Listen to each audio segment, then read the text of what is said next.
evening, everybody. Hope you're all well. Welcome to Football Values TV. I just want to do some shout outs quickly first. There are comments in the comment thing now, but I had noticed that some people had already commented. So big up to you guys. Luca from AFC, Luca AFC. So subscribe to that channel if you can. And also Munsey Talks, who calls me Barry, even though my name's not Barry. But yeah, big up to Munsey. Let's go for the comments now. Realist. Big up to Realist himself. Fantastic guy on Twitch. I always enjoy watching him, Football Manager games. So go and subscribe to him on Twitch if you can. He also does have a YouTube. I don't think he does much on it, but Twitch is his main thing. Football Manager, hilarious. He'd be one heck of a manager if he was managing a real club. Mars, how you doing, my Canadian friend? Yep, you talking to Realist there. Awesome. What time Saturday? I think we're doing 6:45 UK time. I think. I don't know what time that'll be around the world. Can't really tell you all the different time zones, to be honest. I don't know where Crab is. I don't know if Crab's in the UK or not. But yeah, big up to everyone that's in here. Do have a wonderful poll.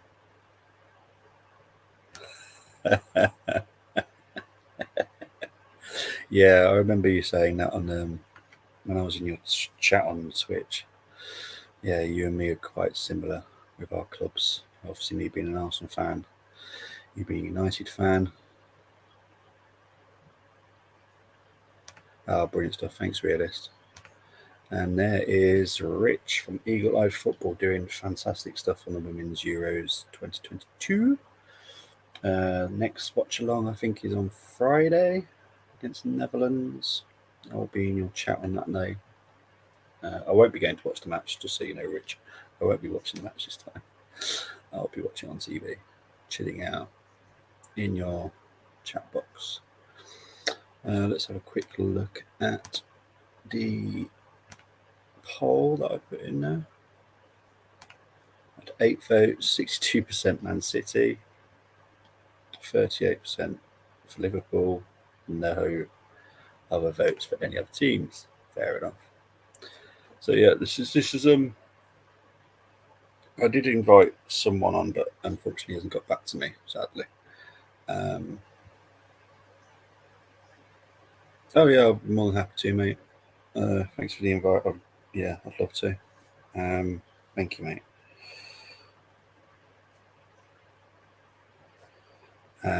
Yeah, I do love a good watch along. So yeah, these. Where have I put them? I've put questions here. I did draw them up earlier. So we're going to talk about Liverpool, Man United, and Arsenal. We're going to start with Liverpool, and because that's the order I've put the questions in, to be fair. So yeah, so this is the first question. How much will Sadio Mane leaving Liverpool affect him? Now, for me, I think it's going to be quite a lot. I actually think it's going to be a huge loss, drastically huge. I actually do think he was the better player last season over Salah, and he's always got that special way of just breaking open the defence.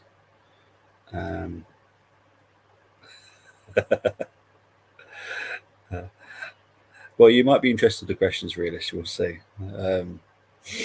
I've got 3 questions about them. Good evening, Moss. How are you, young man? But yeah, I've lost the question now, haven't I? Didn't realise that takes it down. There we go. But yeah, how much will Sadio Mane? I think it's a huge loss.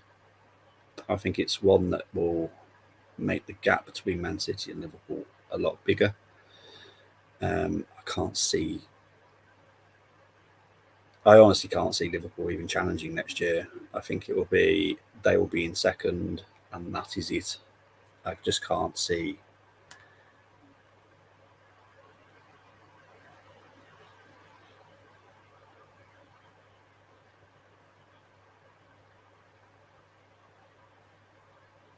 Yeah, that'd be great, mate. Appreciate that.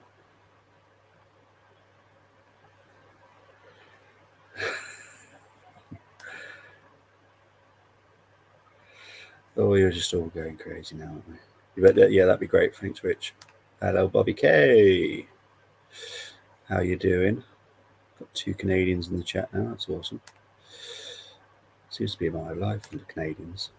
Just time zones suck, don't they? You meet 2 great people and then just in different time zones. It's sad.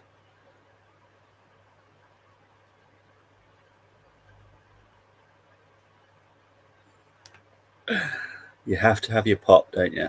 You have to have your pop. You know, I'm one of the most relaxed Arsenal fans when it comes to any bias towards any other club. But no, this week I've been thinking really hard about these 3 specific clubs. This being Liverpool, Man United, and Arsenal. And yeah, it's one of those.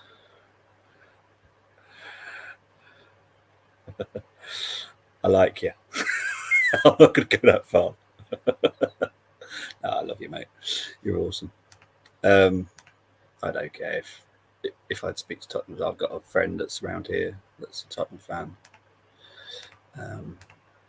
Yeah.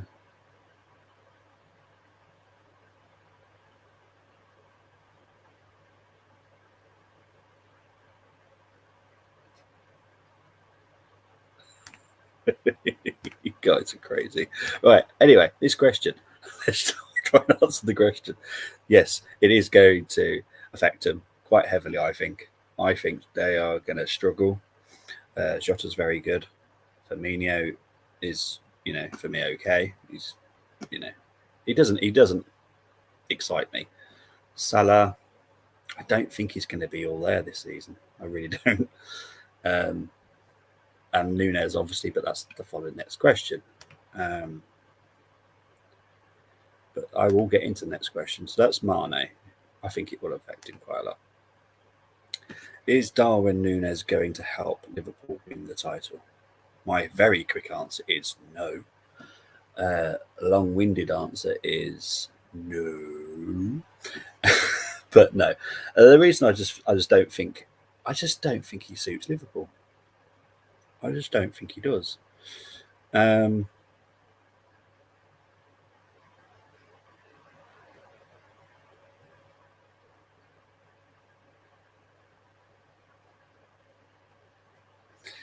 Yes, Michael May, they do, and I am excited about that. Due to the fact full well that I cover more than just Premier League. I cover EFL, National League. Yeah.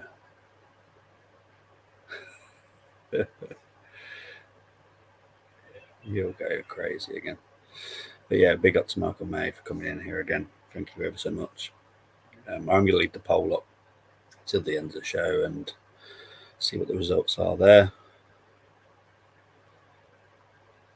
We're definitely the better league in Europe. We can attract the better players now. But yeah, I'll get into.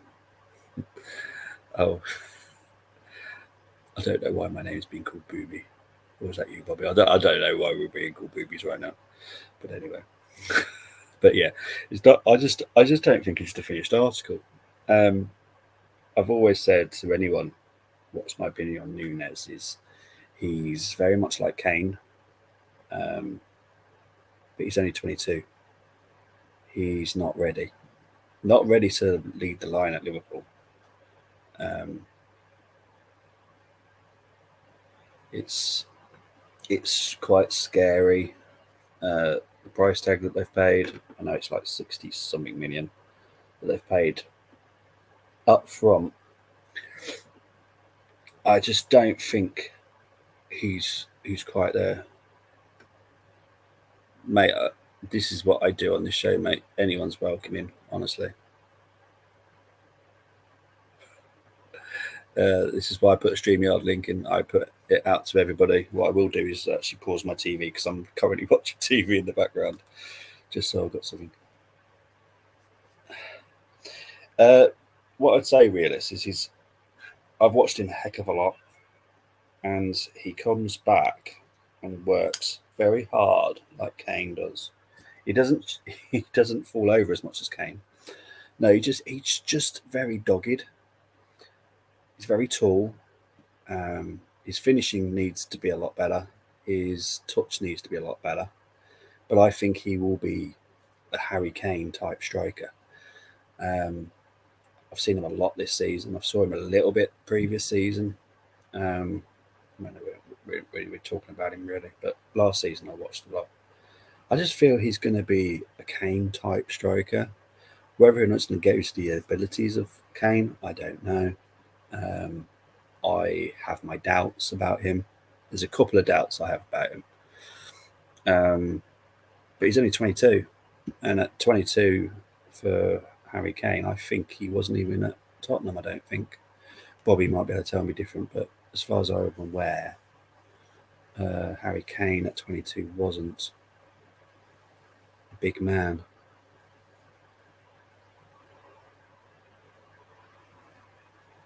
Yeah, exactly.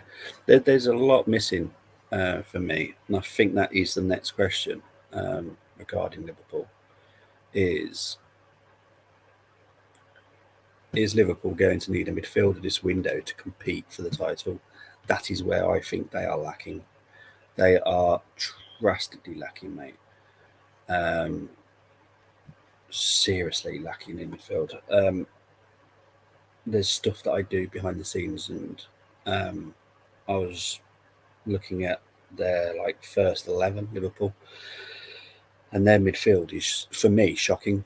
I know, I know you can say, "Oh, Henderson, Fabinho, Keita, Thiago," but Henderson's old. Thiago is getting old. Fabinho is getting old. Keita hasn't really, you know, done amazing stuff right now, has he? So, yeah, it's crazy, really. So for me, Liverpool need to buy a midfielder. I think that is where they need to strengthen this year, and then probably next season, after next season, they'll have to start looking at the defenders, um, because Virgil van Dijk is probably at some point going to slowly reduce his output because his age, you know, it's just going to be very different next season. I think with Virgil van Dijk, I think there'll be a few more mistakes coming into his game. Um, Trent Alexander-Arnold is being found out a little bit more now, so that is going to be something that people can scout and notice, and find ways of exploiting that. Andrew Robertson was very good. Can't see him having an issue for a few years yet. And then you got Canate.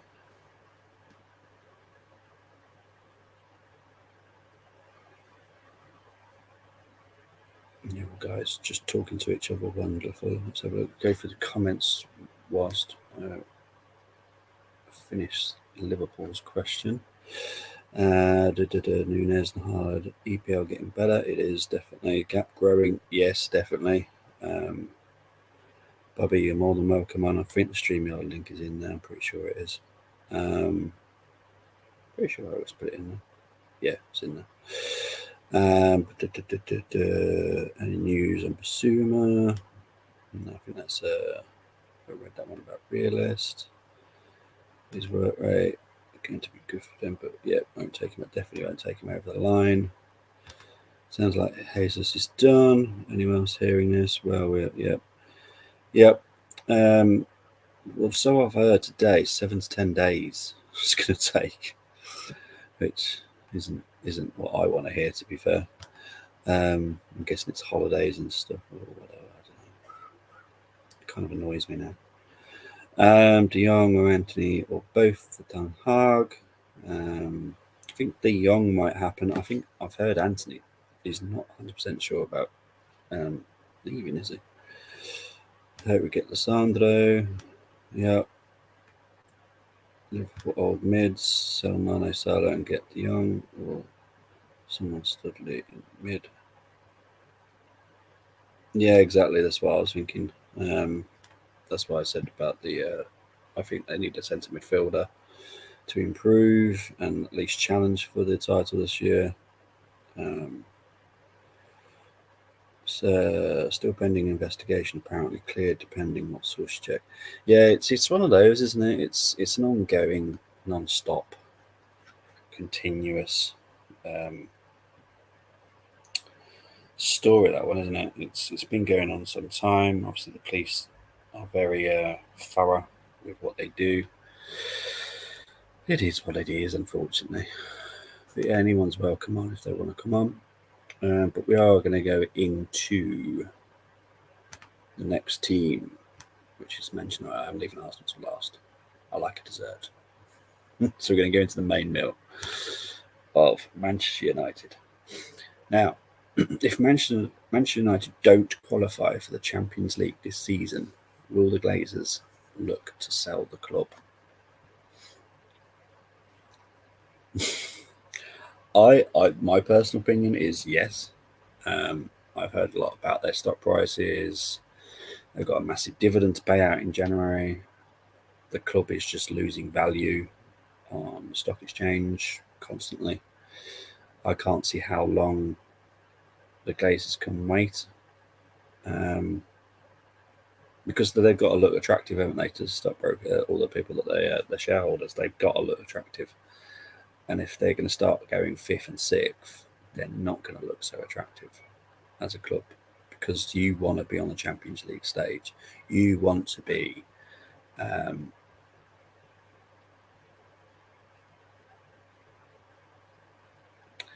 they're making money though, realist, but the actual value that they're losing on the stock exchange is drastic, like severely drastic.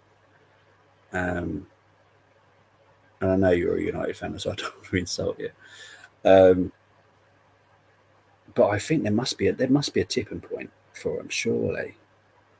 I know the Glazers have been around for so many years now, but surely there's got to be a tipping point. And I know there are people that are interested in buying United, and I'm sure the Glazers, if they can make a profit, they would at some point, surely. So yeah, that's my take on them. I think they've got to at some point sell. They've got to, because if they're going to keep hold of it, and I don't know what they're going to do this year. There's certain information I looked into, and I think that this year will be the closest fight between third and sixth that there's ever been. So what if United finish sixth? Mate, you know how much I love you. You're an awesome dude. I enjoy watching your Football Manager so much. It's so fun to watch you. You always crack me up. And you've got Saliba in your defence, so you know that makes me happy. But no, I don't like insulting fans. You know, I take a risk by talking about other clubs. You know, people know that I'm an Arsenal fan, but I'm a football fan. I look at the whole picture of football, and the only way that anyone can really stop the City and Liverpool dominance right now is by getting Chelsea, Arsenal, Tottenham, United all back to their pinnacle to start challenging. You know, it's not going to take one club. One club's not going to be able to do it. Chelsea have proven that. You need all of us back to start chipping away at the points at Liverpool and City. They start dropping points. You know, the pressure will become bigger because there'll be more clubs involved in the title challenge. So for me, I want United back. I want United back quicker than most people probably do, to be fair. Um, you know, I miss the rivalry between us all. Um, because it is, I don't know about you, but for the first time in probably 30 years, when it was an Arsenal Man United match, I was like, yeah, do you know, it shouldn't be like that. I always used to hate playing United, hated it, even when we were better or they were better, or it was all this game I hated it.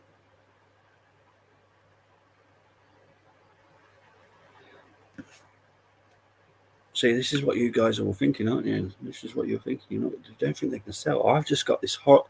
I've just. I think. This is my opinion.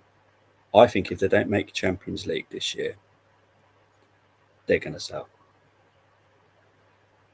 That's my honest opinion. I honestly do think if you can't make Champions League, I got a feeling they might look into selling. There's definitely two groups that would definitely buy you.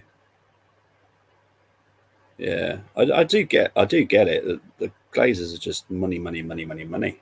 And to be honest, I was starting to think that about Kroenkes, but I think to me they're becoming less. They're looking less likely that because we wouldn't be financing the way that we are right now. I think they made a mistake at the beginning. I think they realised that. I think I'm sure they'd love the profits that they make from Arsenal, but I think the Kroenkes um, are changing a little bit in their mindset for Arsenal, and I hope, I honestly know. I know you guys hate the Glazers, and to be fair, so do I. But I want Man United back. I ha- it's weird for me saying this as an Arsenal fan. I hate seeing United the way that they are. I hate seeing the division in any fan base. I hate it in our own fan base. I hate seeing it in United's fan base. There's a certain guy that I watch. I'll call him Silver Tunnel. Yeah, I'll call him Silver Tunnel. Um, and the division is crazy, and it shouldn't be. We're all fans of the same club. We should all want the best for our club.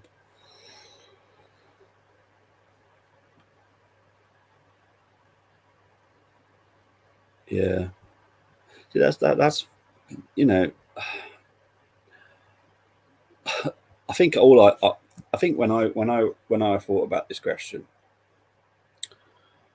one, I'm not convinced you're going to get Champions League. I think that's why I also posted the question. I'm not convinced that you're going to be able to make top four. To be honest, I don't know who will make the top four because there's a few teams that are improving, there's a few teams that are dropping. So it's a tricky one. I really could have put Chelsea in these questions today, to be honest, because there's a lot of questions that have come up about Chelsea for me.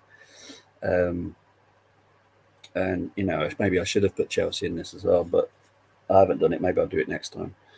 Um, so yeah, for me, I just want Man United back.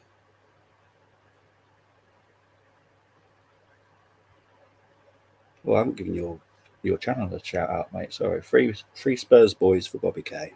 Go and subscribe to him, Tottenham fan.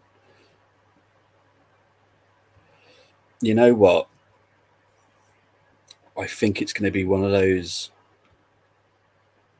Yeah, of course you can, mate. Um, I don't think he will. I don't think he will. I think he might sign one big one, and that'll be it. And yeah, a big player, and maybe like a couple of squad players that aren't really going to do much for you. Because I've heard Raum, he's all right, but he's all right. Um, Mate, I haven't heard it. Um, Let me just quickly Google it.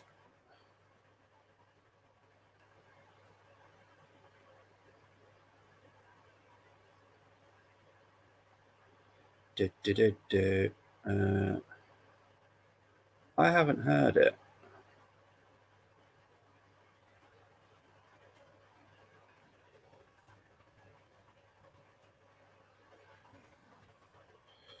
I'm just going to quickly Google it.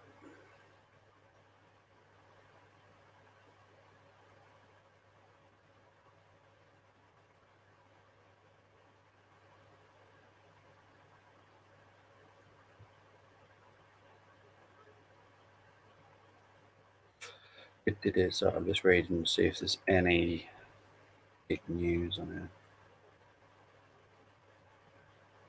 Tell you who would be great to know is Moss. Moss, have you heard? Because I haven't heard this.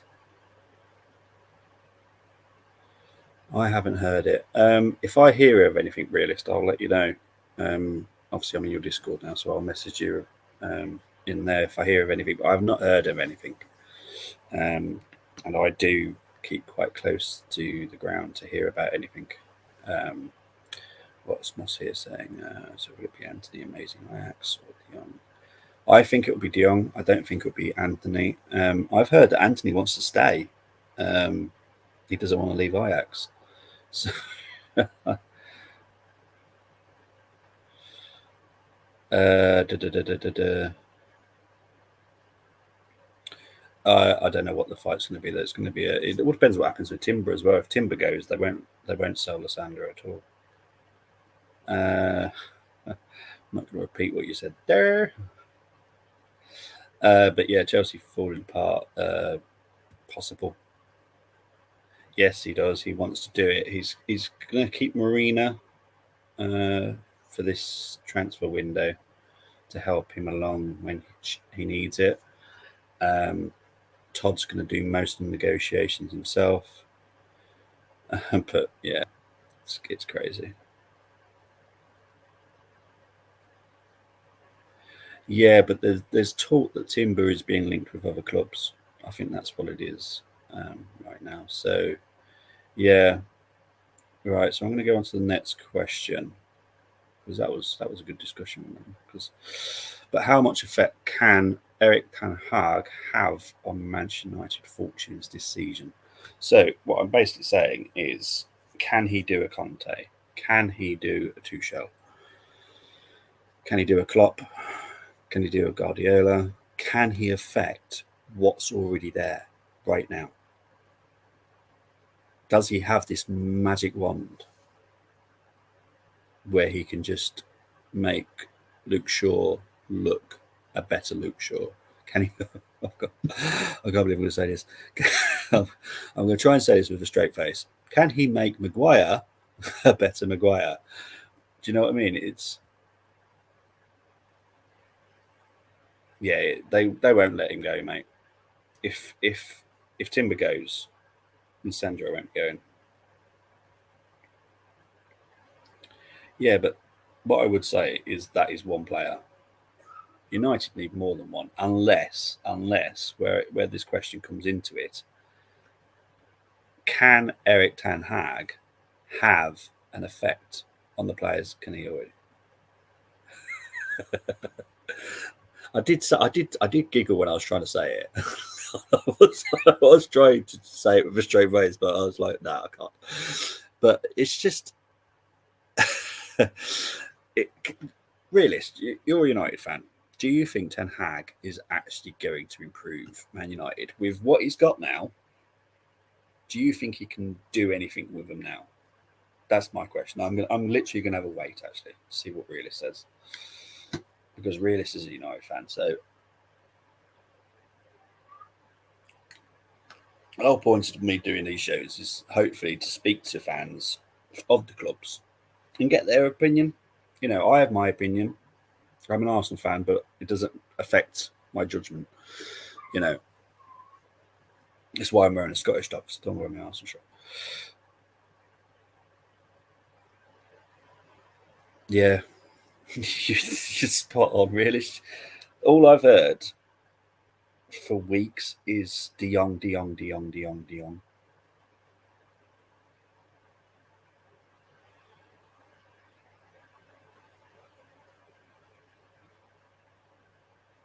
Cheers, Moss. I appreciate that.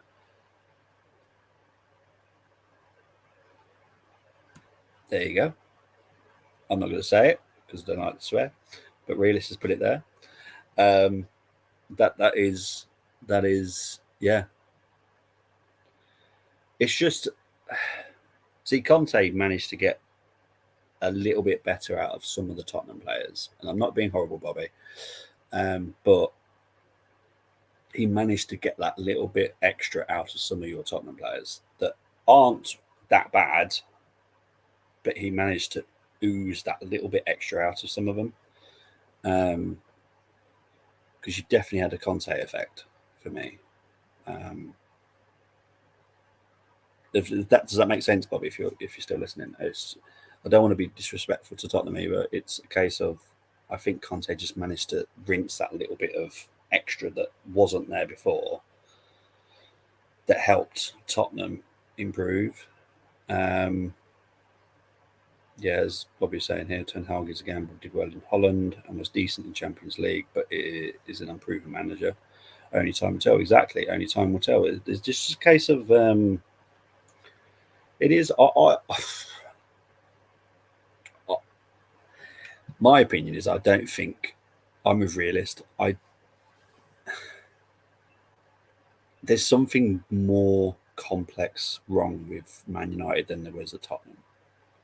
The Tottenham players for me just weren't performing well enough or were performing to the best of abilities and Conte made them go an extra 10%.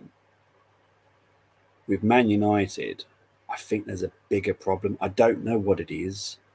Um, there's something deeper in line at United, and I don't think Ten Hag can get that out. He might be able to get the ability, that extra 10%, but what I saw at United, I watched, as everyone knows, I watch so much football. It's ridiculous. I watch a football game every day. If it's on, I'm watching it. Um, yeah, I'm not convinced by him, and it's not for him. It's I just don't think he can fix whatever the problem is at Man United with your owners. No problem, mate. I'm probably going to actually, Rich. What I'll do is I'll probably go over some of the questions with you again anyway. Get your face-to-face answers. Be quite interesting actually. Um, yeah, so that's my opinion now on him anyway. So the final Manchester United question is, which is upset realist. I already know about this. Why have Manchester United been so slow this transfer window in the market? Can anybody tell me? Because I honestly, I, I think when the transfer window opened, I was expecting Man United to literally do an Usain Bolt, sprint out of the blocks, bam, you're sold, bam, you're sold, you're brought, you're brought, you're brought, you're brought. So that's what I was expecting from Man United. Um, yeah, I'm happy with that. To be honest, I'm happy. I know he's on 100k at Man City, but to be honest, for what he's going to be at Arsenal, he's going to be our main striker. I think he will do very well at Arsenal, in my opinion. Um, yeah, he's actually someone I'm actually looking forward to. I can't get his name on the shirt though. It's going to be really weird for a. I'm very Christian. To have Jesus on my back is going to be a little bit weird. So I won't get his number. But he's someone I'm actually very excited about this summer. Um, yeah, thanks for that, Moss. But yeah, I was expecting Man United to literally just sprint out of the blocks, sell a couple of players. I know really should probably sell the whole players, but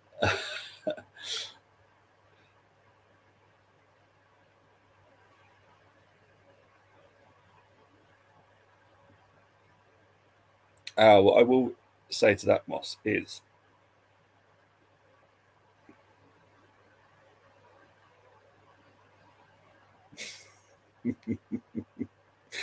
I don't know. I don't like getting shirt. I don't like getting names on shirts. I've never have. There's going to be a song in it. You just know it. You just know that's going to be a song in the stadium.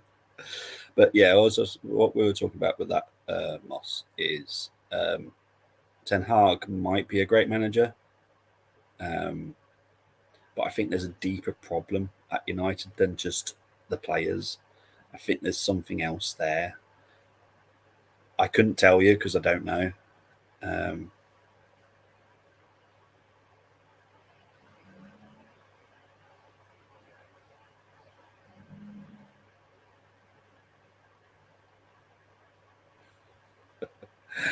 Pop shot. It's 15 all now between you and Moss there, Bobby. Yeah, I was so expect. Do you know what I predicted before this window, and it still might happen. To be fair, it still might happen. Is this would be like the biggest transfer window ever in all of our lives? So many clubs spending so much money, and so far I'm kind of disappointed. Um, can Man United do more? I don't know. But I think Man United have always been well known for just doing one thing at a time, aren't they? You can't. I don't think Man United are very well known for juggling loads of balls, are they? And they seem to be stuck on this De Jong attempt to sign him. I don't know if it'll ever work. I think he might get him. Um,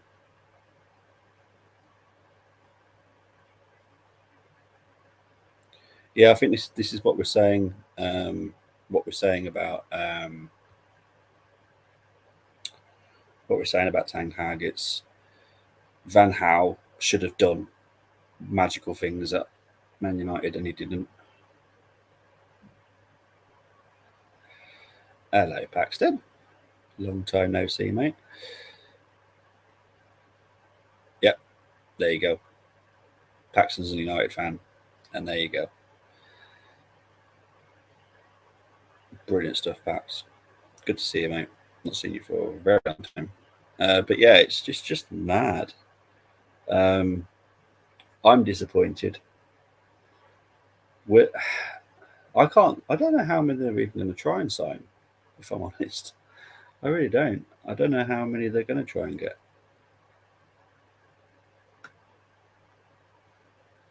I just, if I look at United's squad now,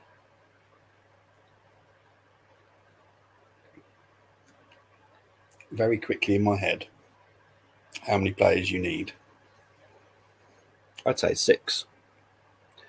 I'd say United needs 6 players this summer. Obviously, no one can sign 11 players. Well, you could, but I don't. I think you'd be struggling with FFP, to be honest. Yeah, but yeah, well, I will be probably going through the questions again if Rich comes back on. Um, I'll go through the questions with Rich one by one very quickly.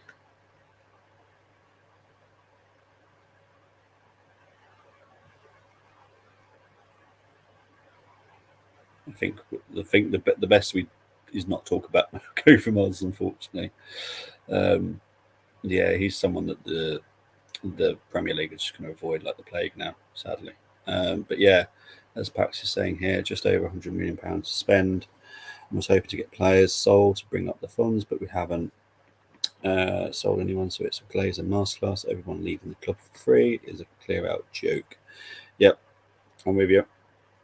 I was just expecting, just you've done literally nothing. I don't think you've even sold anyone. No, I don't think you have you?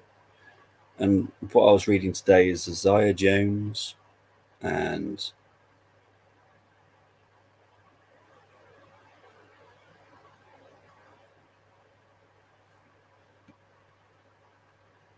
um, realist, mate. It's okay, honestly, mate. I appreciate you in the comments.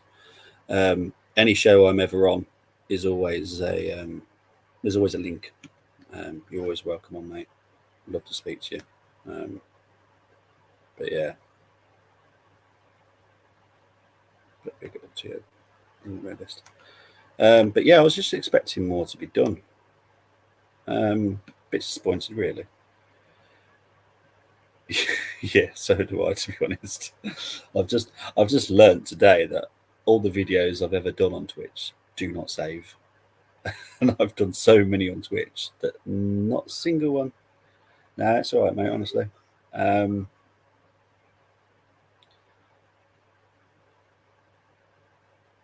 You do if you've got have you got an app for it, Moss? If you've got an app, it will come up.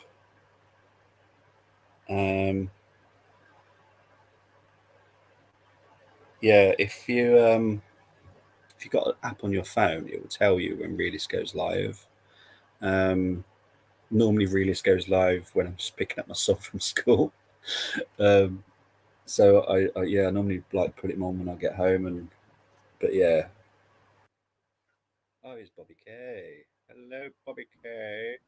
Hello. What's up, buddy? I know Moss was missing me, so I figured I better pop in and say hello. Hi, Moss! How you doing? No, Ten Hag's not going to do shit. I said it. What? What, Moss? What? Screw you, Arsenal, too. Sorry, Bobby. Yeah, there's nothing at you. That's just strictly at Moss, not at you. Not at you, buddy. How you doing? No, it's fine, Bobby. How are you, anyway?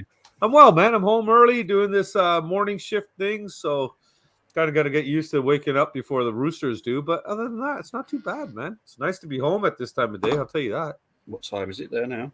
3:30. Well, 3:27 to be exact. Yeah. How's the weather?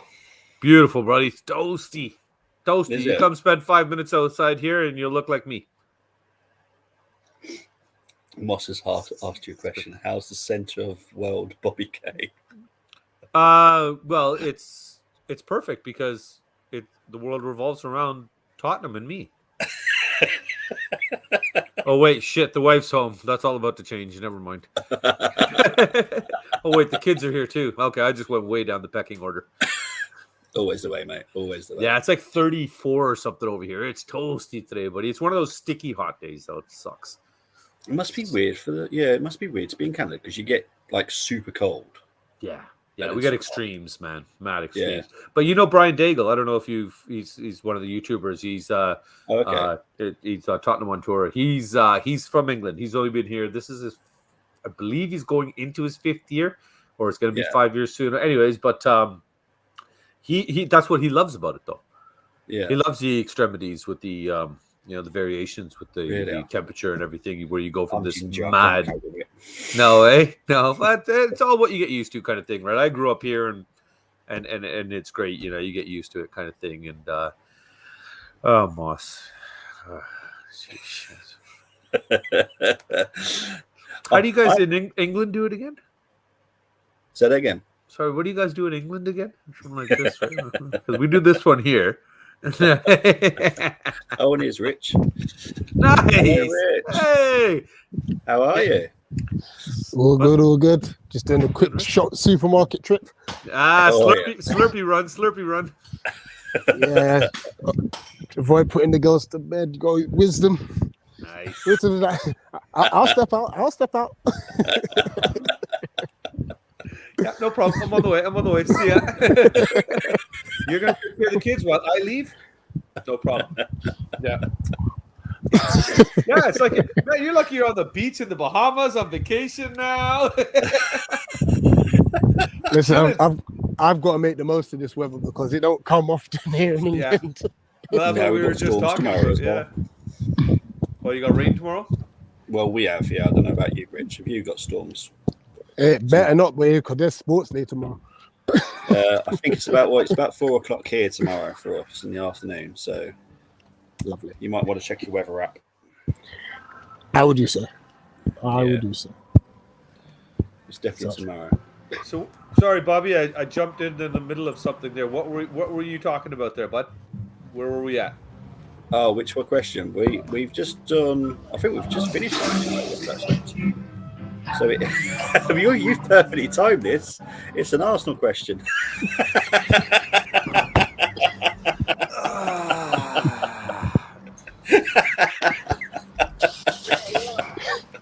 Oh, this is going to be awkward, isn't it? Not for me. Hi, boss. Oh, Rich, what have you got yourself into here, mate? Yeah. All of a sudden, Rich's signal is going to get really bad. Not really. If you want to talk Arsenal, I talk about winning games. So I'm cool if you want to talk about Arsenal. Well, what's going on with Gallagher over there, dude? Why is nobody picking this kid up? Oh no! Oh no! 1 second. I'm blessed. What you said? Yeah. No, G. Yeah, people want to chat to me. It's just how it goes. Famous, mate. Famous. Nah, it usually goes, do you look like somebody? Like, no, I don't. It's like, and then they'll be like, do you have some change?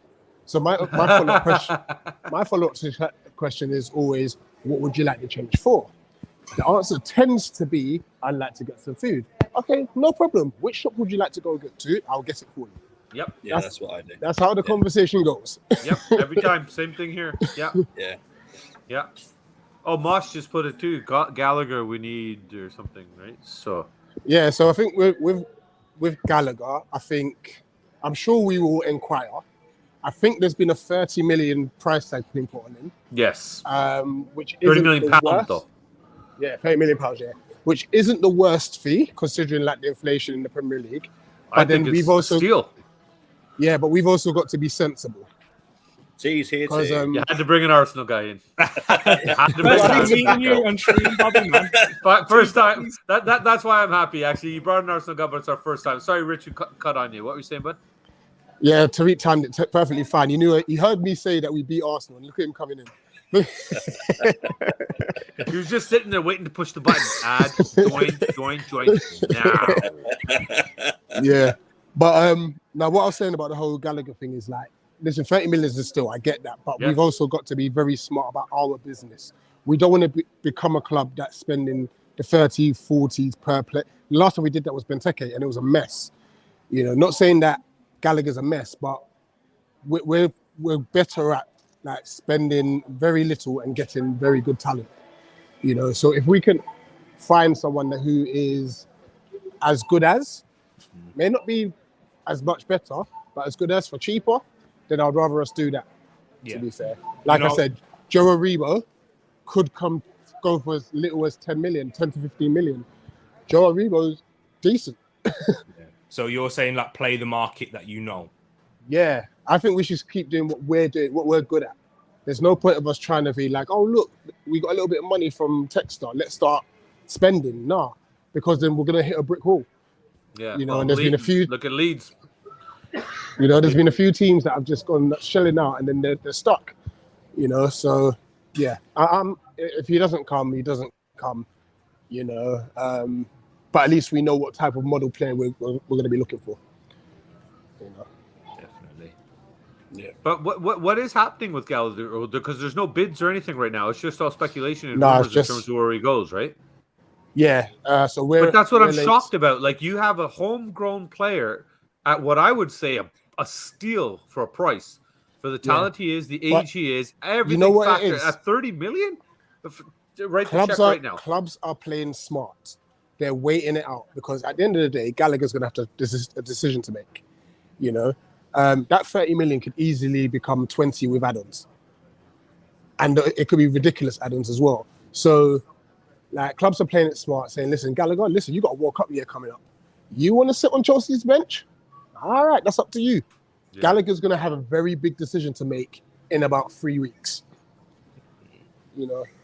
It's true. I think with Gallagher, he's going to wait to see with his situation at Chelsea if he's going to be in and around the first team as much as he would like to. And I don't think he will because of what exactly. I agree with you, Bobby. I don't think he will. Not with what's there, man. Jorginho, Kante, Kovacic is going to be behind those in the pecking order. So that's where Rich is right. You wait it out, wait until he gets itchy feet, and then have no choice but to sell him as we're later on in the window. So, yeah, I agree, man. But with the amount of people that we know are hurting for a proper quality midfielder, like, you know, you guys would love to have him. We'd love to have him. I know Rich would love to have him. All four of us sitting here will take him on our teams in a heartbeat. And I don't doubt most of the people that are in our little WhatsApp group would take him in their team. So that's what kind of confuses me is why would you sit back and wait for somebody else kind of to snatch him? Because if you're going to rate somebody like Harry Winks at 20 million, Gallagher at 30 million is no question. Yeah, It's a like I no said, question. Winks like I is said, 6 years or 5 years older. 5 years older. He's 26, right? yeah. What it is, listen, these owners, they're not stupid. The reason why I say they're playing the waiting game, once one team presses the trigger, everyone else will react to it. Yeah, domino Whilst effect. whilst no one has bid, it's like, all right, it's patience. Can we knock this bid down? You know, they're probably working behind the scenes. So yeah, just wait and see. Just wait and see. Is this Matt? Is this Matthew? No. No. No. There's someone else. Pax. Oh, okay. For me, Gallagher for 30 million pounds, and I'm a Spurs fan saying that, Paxton, only because it's come out basically. Conte, Paratici have said they're not even interested in Eriksen. They've made zero contact. Everything that's being said regarding Spurs and Eriksen is all media speculation, all that Twitter nonsense, everything. Us guys on these streams talking. There's been nothing apparently in terms of anything concrete in terms of Spurs going after Eriksen or offering him a contract even or the opportunity to come. And that's because Conte says he's not going to work. Like it's. I'm not going to build around it. Yeah, we're just waiting for him to. You know? Yeah, he's not finished yet. whereas Gallagher's the kind of guy that could slot in pretty much anywhere. Like he's young enough that you can kind of mold him into whatever you want. I'll wait. You know, he could do the deep lying. He could do the attacking role. What's this? Moss asking something there, Treek. So yeah, Moss is about Adrian Rabiot, who has been linked with Arsenal. Definitely Really? not going to happen. Yeah. Would you want him? No chance. I don't. I sent him another stream. He's the older version of Guendouzi. Think so, eh? Yeah. He's got attitude problems. Big time. Yeah. His mom fought Mbappe's mom and someone else's mom in France's training ground before. So, yeah, nah. Well, his mum acts as partial agent, doesn't she? Yeah, because she was talking to Tottenham when we tried to get him over before he went to Juventus. Oh, really? Yes. Oh. So we were in talks with him at the time, apparently. And apparently his mum is a piece of work. Yeah, exactly that. She tries to get the best deal. She played at PSG. She played them like PSG. That's where he was. Yeah, because that's his club. Being a French born as well. But she asked for ridiculous money that even PSG that are rejecting. And you know when PSG are saying no, and that's a lot of money. It's out of pocket. So yeah. Sorry, Rich, while you're at Tesco, could you do me a favor, brother? Can you see if they've got those Yorkies, the 4 for £1? The package you guys get, 4 for £1. I went for Whisper. Oh, I got Whisper here. My mother-in-law just showed up, but she didn't bring any Yorkie. I sent her I sent my brother on a list, and I sent it like 6 weeks before she came. Not like you got to stop at duty free or anything. My Whisper's on there, my Twirl's on there, my double deckers are on there. Like, I get like 74 Whisper bars. See, don't get me wrong. I'm loving that. I'm loving my Whispers. Bobby knows our chocolate over here in the UK is better than North America's. Definitely. No competition. Oh yeah. No competition. No our chocolate's elite. Our chocolate's way better. That's the one thing, Arsenal fan or not, I will 100% agree with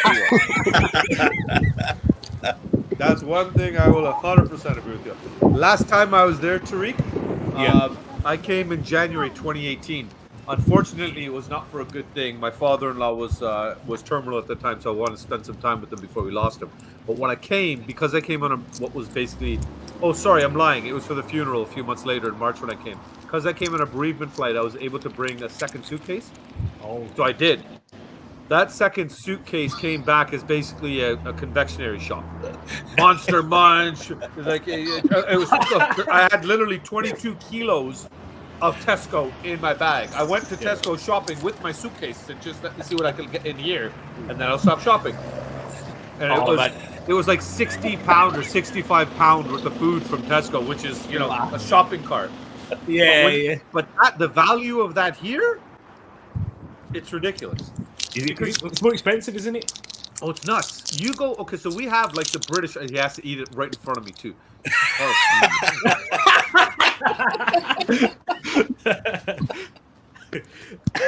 so I just want to white. Yeah, you really enjoy. I'm gonna go get mine. I got some Whisper too.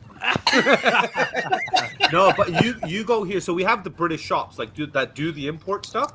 But like how you go to the shop and you get Monster Munch for £2, and you get that massive bag with 10 little packages in it. Yes. Here, it's $2.99, $3 Canadian for one of those small little bags inside the package. A chocolate at those shops is between $2.50 and $3 for one bar. Wow. So Yeah, that's not. yeah, it's but that's everything. Like, my best friends are Dutch, so when they go to the Dutch shop to get their little treats and everything, of course it's 4 times. But then, Yeah, it's high. oh, very, yeah, it is. But Bobby knows what I did there. Bobby, like, listen, don't get me wrong. When they moved Freddo from being 10p to 25p, nah. That's just that was strike it. action. You cut them off, eh? You cut them Yeah, off. no, that's strike action. No, that's it. Nah. You got kids to feed, man. The Freddo. You got kids to feed. Freddo. Extra. Who the hell these people think they are? Ridiculous, man. How is this discussion show Shameless. about football Shameless. got onto whispers? You know what, Bobby? To be honestly- fair, the last time I went on one of your guys, I don't think I should show up on any more shows that's in this WhatsApp group, because I went on Rich's show. He was doing a watch along. I literally stopped the watch along because I wasn't watching. I couldn't find the stream. So I sat there just basically interrupting Rich watching along the whole time, and we just talked random shit for like 45 minutes. I think I fucked his stream up, and now I've come here, and it's like, yeah, you were talking about football? Yeah, okay. Whisper? What? Rich got whisper! Hey, Bobby, tell Bobby about my streams and my watch-alongs. I watched your last one where you guys just the last 15 minutes is just fucking hell. Like, oh my god, I gotta get on one of these, man. But then I was like, there's a lot of red in this channel, though. I don't know if I'll be welcome. Bobby with like 11 Spurs fans. That was an open invitation. That's open to everybody. I put the link up. You know, that was only my second live show, Tariq. That's why. Oh, fair So enough. for me, the thing is, my Spurs fans that come on are my friends. Like, they're my mates. They're not guys off of other channels that are going to be like, oh, as soon as you show up, oh, you're awesome. Fuck on. You don't know. Whoa, man. Ooh, I'm Canadian. Relax.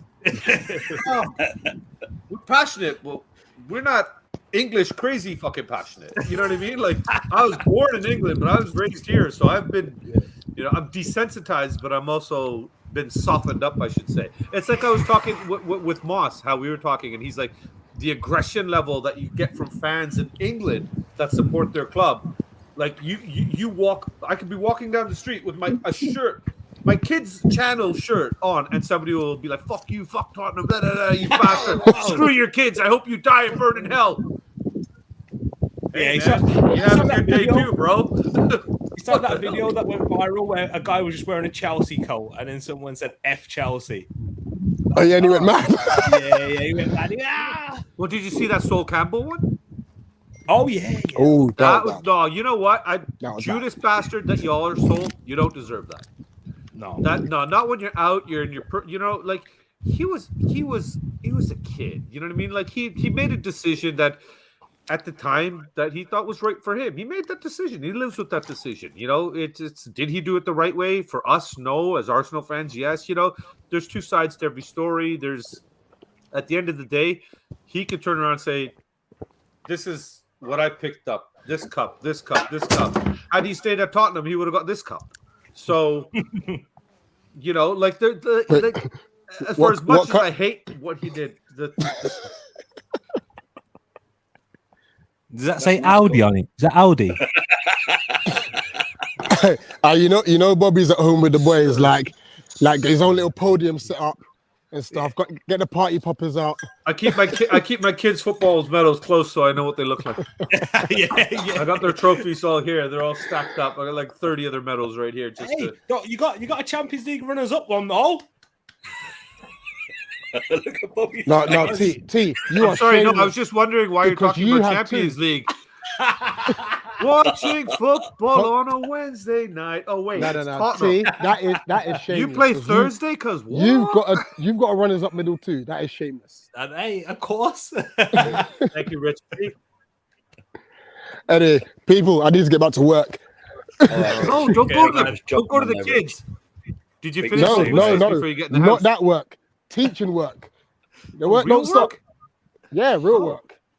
But you Work beat non-stop. this time. It's like 9 o'clock at night. What are you gonna go beat the children that got like less than a B? I wish I could. No, I'm joking.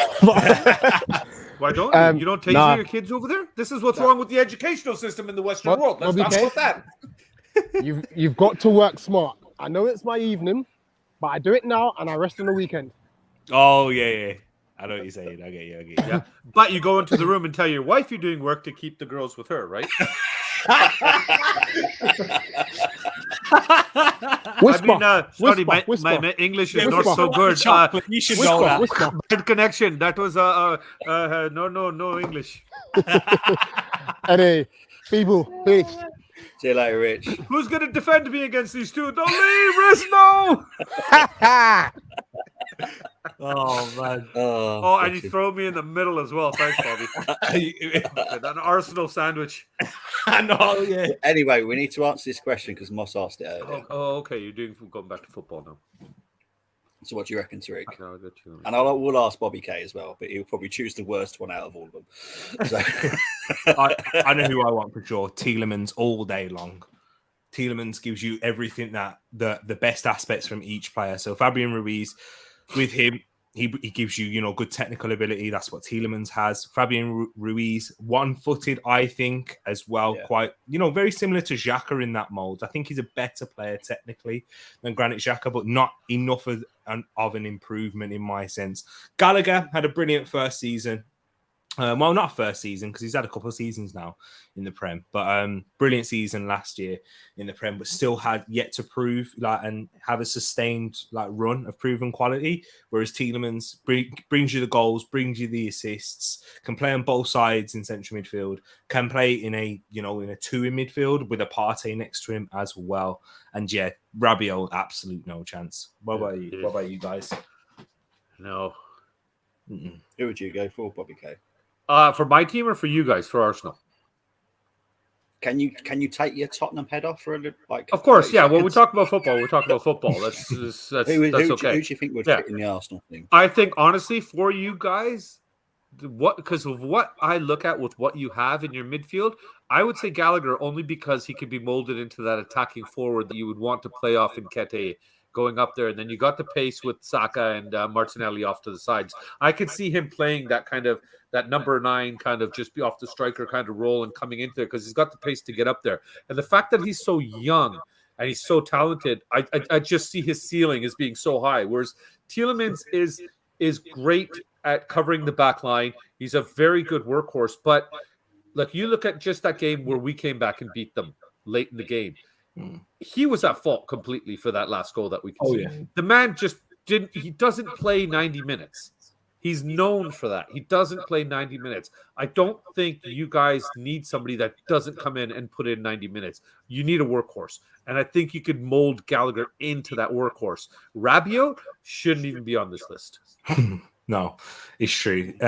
My opposing argument to that is when we're thinking of Tielemans when he was at Gallagher's age and he's standing, but Tielemans just has a better technical ability, which is going to be suited towards Arteta's game a little bit more. Not to discredit Gallagher because, the football that Crystal Palace have played has been ridiculous and it's been so good to watch. And when I did a watch along for that game where we lost, I literally said this guy has to have a drug test because the guy did not stop running, which is obviously a little bit different to Tielemans in that sense. So he offers us something different there. So I hear that, but I'm in more a technical ball dominant side. I think Tielemans would suit us. Oh yeah. If you want to go to holding the ball and retaining the ball and getting the ball back, then Tielemans for that. Yeah, but I see you got Xhaka back there. You got that. Well, I'm going to mess up his name. El-Nani? You got him back there. He's very good defensively as well and everything. And then you got Emile Smith-Rowe, which you've got that can play obviously. So I can see Smith-Rowe and Gallagher kind of being the two interlines that you have, so you can play one in the league and then one on Thursday nights. Had to throw it in. For Tottenham, who no, for you guys for Thursday nights. I said. I'm saying like that. But for Tottenham, if you could get any of these players, who would you go for? For me, for what I think we need in our system, I again would most likely pick Gallagher only because we have the Tielemans type player with Bentancur, with Skip, with Højbjerg.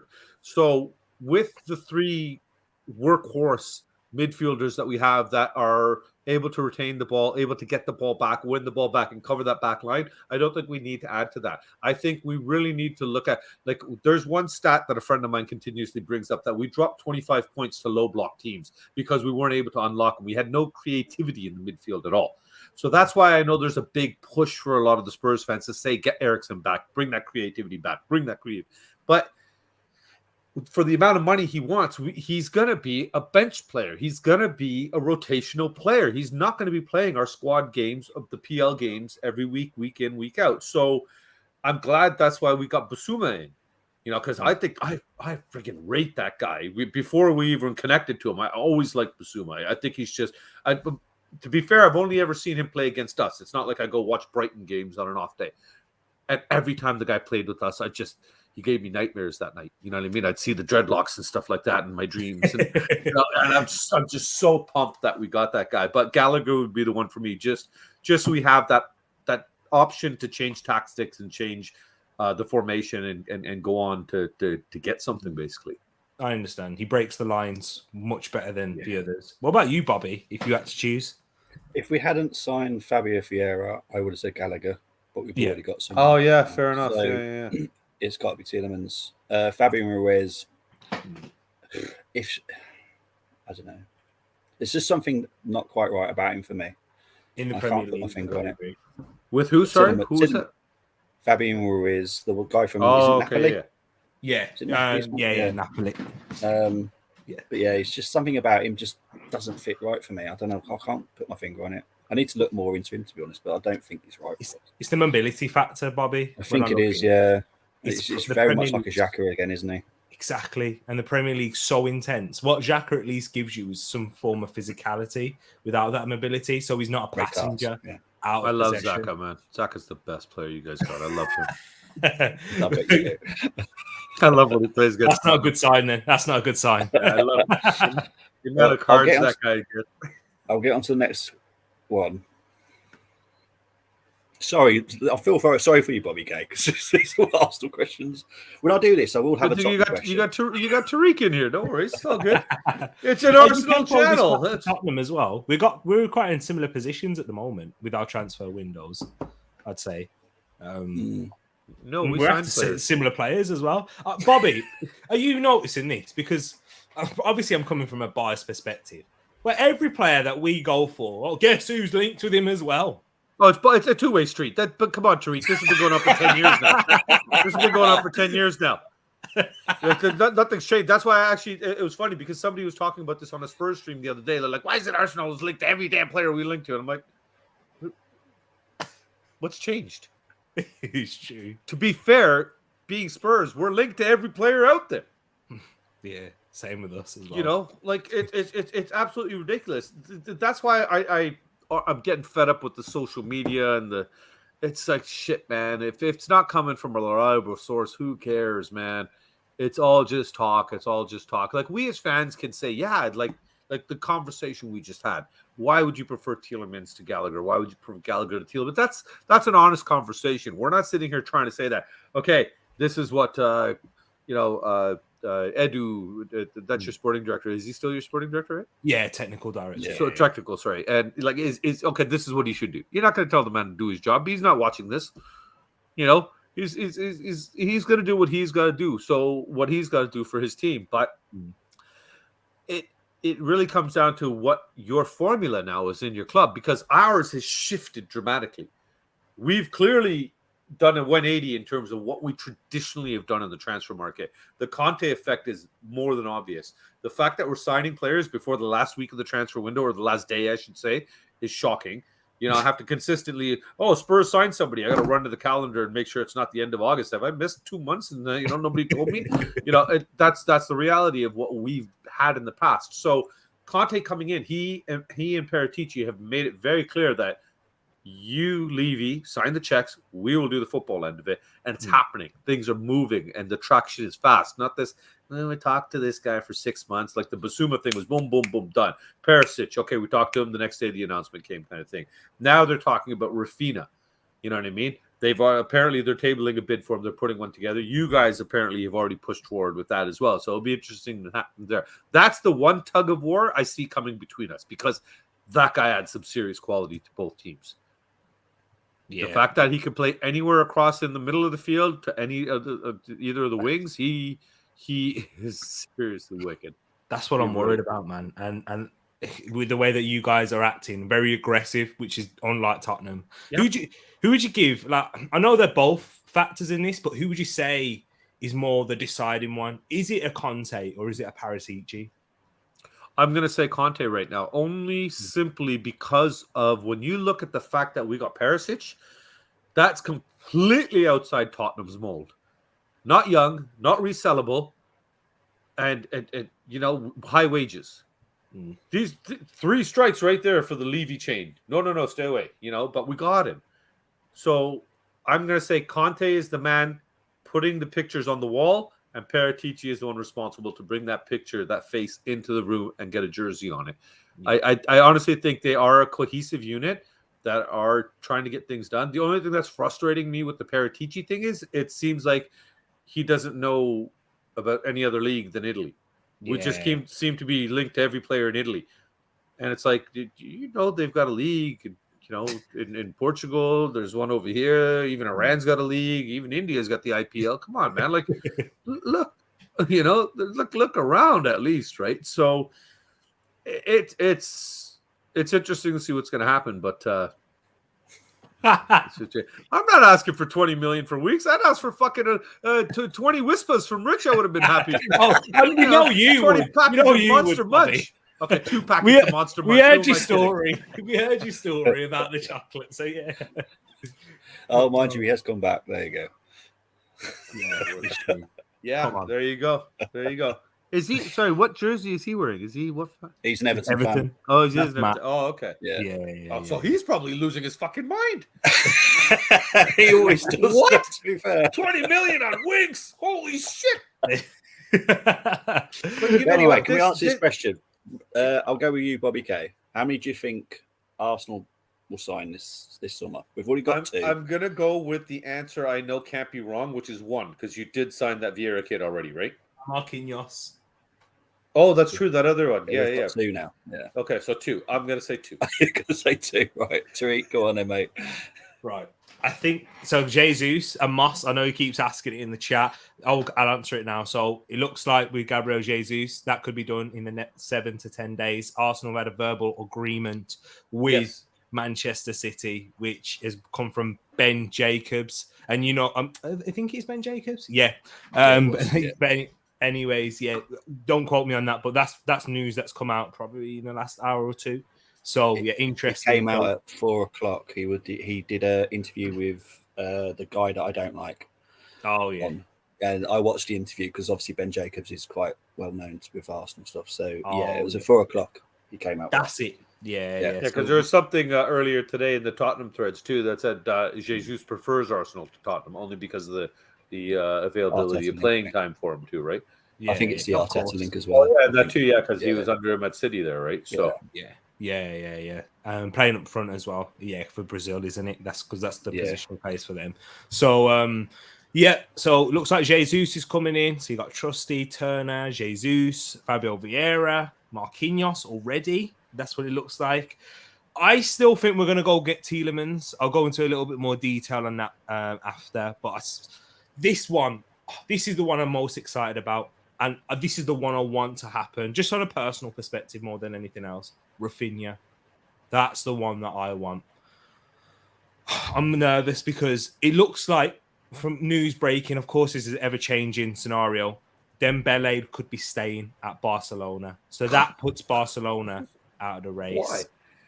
Exactly. But that opens the door for Chelsea. And what's been reported is that Rafinha prefers Chelsea over Arsenal, and it's right. They are a more attractive side for sure. When you're looking at they're a Champions League side competing for more trophies and whatnot. Exactly. Sorry, I just read Matt's comment there. Sorry, it's true. English tax. That's what it is. Yeah, it is. That's why I'm shocked. Gallagher's 30. Sorry, I had to put that there. So, and then the Lisandro Martinez one. I'm not sure. That one's still 50-50 for me. I'm not sure. I Are we think going to pay the money? apparently that's his agents kind of flexing for a new contract and stuff too, right? Oh, maybe could But do. also the problem is if someone but else this is the comes thing, in for Trig. Timber, What do we he won't believe, right? Yeah. What was that, Bobby? Which one? No, sorry. You. I'll try to shut up for 10 seconds. Bobby to my left. You got red Bobby and blue Bobby. It's easy. If Timber leaves, Lisandro won't be leaving at all. Nah, exactly. Yeah, that's what they're. That's what they're. And there's going to be other clubs coming in for Timber because he is very good. He's good. Yeah, I think that's another one we're linked with. So yeah, he'd suit a back three for you definitely as well, and as that right-sided centre back. But you don't need a right-sided centre back. You need a left-sided one. That's the issue because you got Romero, who's with. I think Lisandro is our equivalent to a Romero because there's of course, Argentinian. So in that same mold, aggressive centre backs, front foot defenders. I think Lisandro's a tad better on the ball, but I think that Romero is his physicality is more suited to the Premier League, I'd say. Oh, he's a pit bull. He's amazing. I'm shocked at how great that kid suited. He's ridiculously good, Chris. Oh man, we really got a gem there. Yeah. Don't worry. I'm glad you didn't know me at this point, but when I did, Bobby, you remember this. When I did like a big preview show an hour before the game, and when it came and when we played you and we lost. Oh, when I saw the news that Christian Romero was not in that lineup, I went, "That's it! Here we go! Top four in the bag!" No, didn't happen. But yeah, because that's how much I rate Romero. You see, so I'm still unsure on Lisandro Martinez, but I think we're more likely to get Rafinha than Lisandro because of how aggressive we're moving. And the fact Arsenal put a bid in means that the player is most certainly ready and he's open to the move. Because football clubs don't do that. That's why De Jong is going to go to Manchester United because they put a bid in. Like that's the reason. Yeah, but you heard the bid. Yeah. I still think so. It was 75 million. Plus Maguire, but they said, "Oh, Bobby, 75 plus Maguire," and what did they turn around and say? No, we'll do 75, no Maguire. Yeah. But if you devalued that, but if you want to give us Maguire, we'll take 95. Yeah. That's like the whole Winks Richarlison thing. Richarlison 60 million. If we throw in Winks, he's 80 million. Yeah. Oh man. So to finish this question off, because I've still got one more question. So you reckon 4? Do you reckon, Tariq? On top of what we've already got? Yeah. So I think the ones that we'll add on top is Jesus, Tielemans, and Rafinha. I'm hoping. Oh, so you reckon 3? Yeah, 3. Yeah. I can see Jesus. That one I see happening for you because I think he's at the point where he knows that he's got to go somewhere where he can be the focal point, and Arsenal is suited to give him that opportunity. And he'll stay in the Premier League, which is where he wants to be. So I can really see that one happening for you guys. The Tielemans ones, it's up in the air, isn't it? Really, because we really don't know what's happening with him because it's just again all.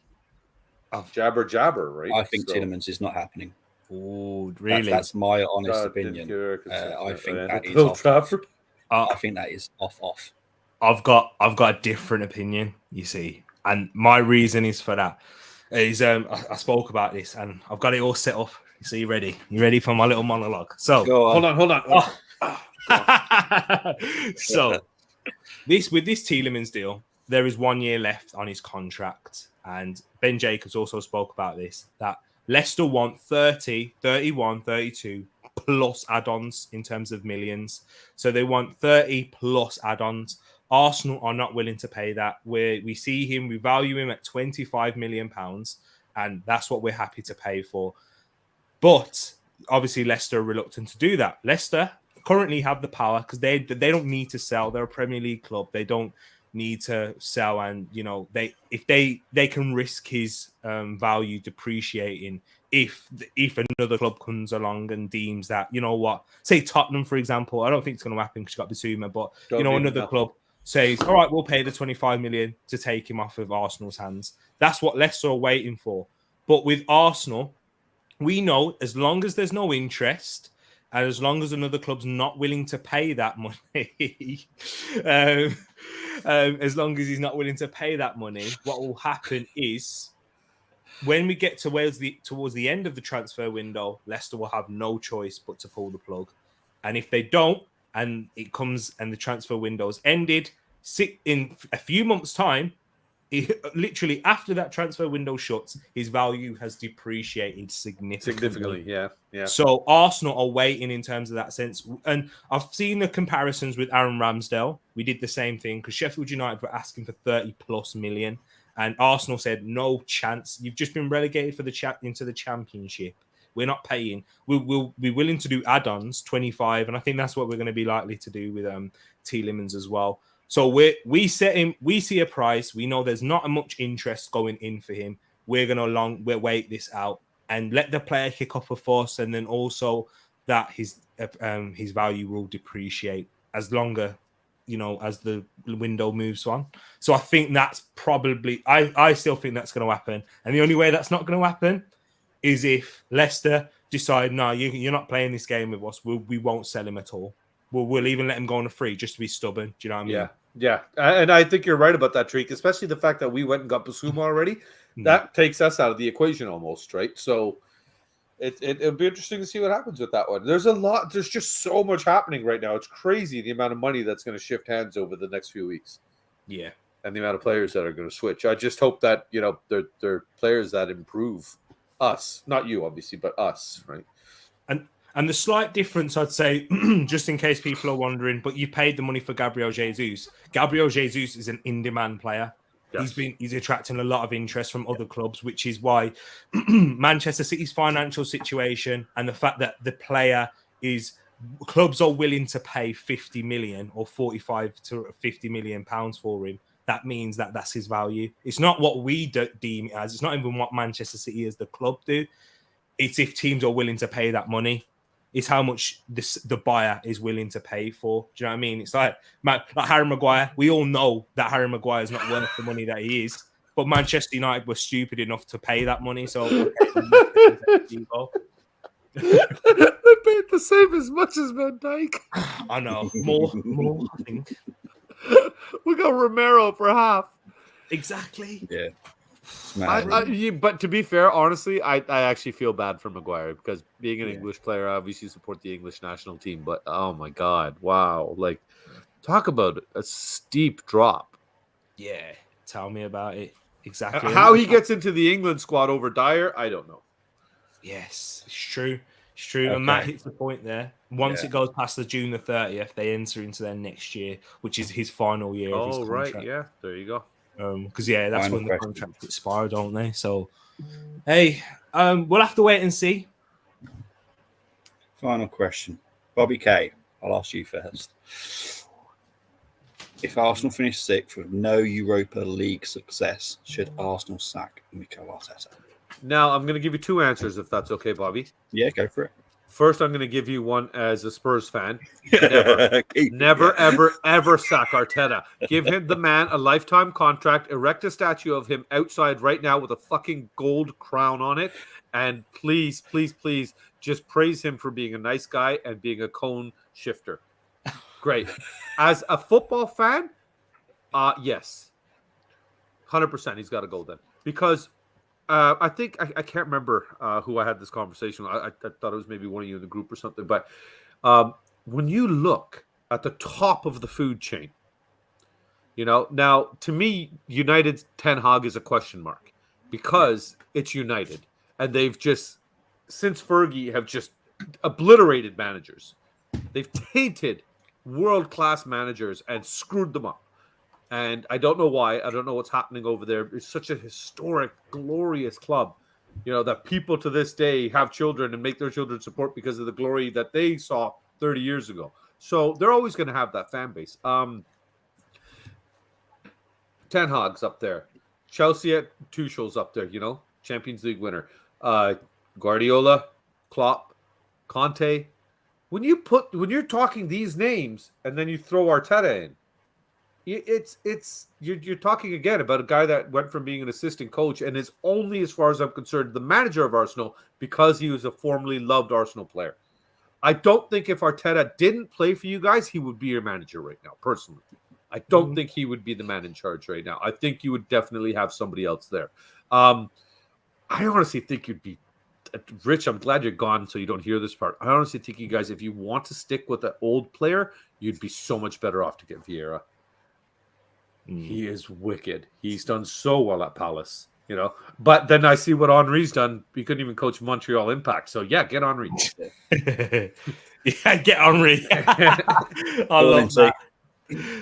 Yeah, I totally agree. And my thoughts on Mikel Arteta, and I've given him. This is why I question this in a specific way. I had to make sure that if we won the Europa and got fifth, then that's actually a step forward. Yeah. Definitely. Gradual incline versus a decline. Fair enough. Yeah. Whereas that's regression from last season. Yeah. With way more money spent, and not even just money spent in this summer, but you expect natural progression when you sign young players as well. The players, the age profile that we've had, and the ones that we've built around. He'd have to go if that was the case. Even if we finish fifth and no Europa League football. Matt always has to just bring it down a bit. I don't know you, Matt, but I love you, man. He's in the WhatsApp group. Matt. There's like 3 or 4 of you that have actually had kind of one-to-one conversation. Other than that, it's just I was like, I'm at work, and then all of a sudden I take a break and 97 messages. Wow, it can be like that. Gift, Bobby, it's mainly Matt. That's this is the man. Oh, okay, now that makes sense. But yeah, he'd surely have to go. And even if he said fifth, and no Europa League, and we're still not in the Champions League, I'd say it's time for him to go as well. I only did that because I think there's going to be a little bit of the section of the Arsenal fans are going to say that's okay because it's fifth. So it's not regression. But standing still in football is going backwards. I've got a feeling there are. When everybody else around you is building, going to be happy with that. Tottenham, man. Like this is what I'm looking at, and I've never said this in my life. Even last season when you had Conte, Bobby. This is what I was saying. So let me get ready to clip this. How do you clip something? I don't even know. We need to be moving at the very least the same pace as Tottenham are now with how you are moving aggressively with Conte. That's a world-class manager. That's one of the best managers in the world. But this is what's bugging me, Tariq, to be honest with you. We started out literally, okay, the light went green, boom, straight into fifth gear, we're gone. Yeah. And then, okay, we stopped. Just came to a dead stop. We didn't just slow down. Yeah, it's true. So you said thanks. No, he's... so thanks, Bobby. To be fair, Matt, in my defense, I'm 46. I drive bus for the city. I'm fucked, man. I'm sorry. I got kids. I got a wife. I've been married 21 years. I'm not right, man. I'm sorry. Okay, please. Please. Well, what I'm going to do don't take it out on the children, Matt. Not the children. And Bobby K. Could you quickly answer these questions? Yeah. From the beginning of the show. Ooh. So, how much will Sadio Mane leaving Liverpool affect them? I think it's going to have a greater impact than Liverpool fans imagine, because Darwin Núñez isn't going to hit the ground running, in my opinion. He's still got a lot in his game that he needs to develop. He's not at the level of Haaland, even though Haaland needs to develop areas in his game. But Haaland has been a goal scorer machine. Everywhere. Yeah, exactly. Everywhere. That. For a few seasons now, not one season where it's gone bang. It's been a few seasons. So and for the national team too. Yeah, exactly that. Crazy. That's true. The guy's a beast. He's just too much. Yeah, exactly. That's what I mean. And Darwin Núñez has potential. Don't get me wrong, but he's going to have an adaptation period. You're answering this question here, mate. You're answering my next question. Okay, stop talking about Nunes. Mane, damn it, Tariq. Yeah, Mane. Arsenal fans. Hey, Bobby. Trying to get there. I always have to do the long-winded way. Are you sure you're not Indian? Wait, I want to talk to you for 2 minutes, 3 hours later. I know, yeah, exactly. Yeah. Mom? Big up my neighbor, man. He's across the road. He's exactly the same. He's like, Same thing, it's just 2 minutes, bro. And I'm there like, well, I was late. I was nearly late for meeting Bobby last week because of it. But yeah. So Sadio Mane, yes, I think that was going to affect them because Nunes isn't going to replace those goals. Jota, I think with his injury record, I think that's what's a little bit people aren't really paying too much attention to. Liverpool fans, he suffers with injuries quite frequently. So are you going to be able to rely on him as much as Mane? Mane is a machine. The guy's never injured. Even when he was struggling, at the start of the season with his long COVID, which definitely seemed to be the case, he's still having an output and scoring ridiculous goals, bicycle kicks against Norwich, and those things there. Good evening to yourself, Chris. So, yeah, I think that it's going to affect them. And when you have that presence in the dressing room as well, someone to motivate Salah, kick him on, you can't replace that. You can't buy that. Not that what do you quality. think, Bobby K? I'm honestly on the fence on it, only because I think that Luis kid will. I'm not worried about Nunes taking his spot. I think that Luis kid's going to come in, and he did look really good coming in. He's got his kind of, his feet are already wet. He's kind of got a bit of experience in the last few months coming in. I think they're going to be okay. I don't think it's going to be a major effect. I think Liverpool still have enough class and quality and good management that they will be able to sustain the loss of Mane. But what Tariq already touched on, when you bring in somebody like Haaland and add him to a team like City, Liverpool losing Mane has opened the gap between the two, I think. Mm-hmm. So I don't see Liverpool doing as well. Are they going to be significantly weaker? No. But my question to you and Chris is, does Diaz replace the goals, though? I know we're talking about playing in terms of quality. He's very good to watch. Eye test passes that beautifully with flying colours.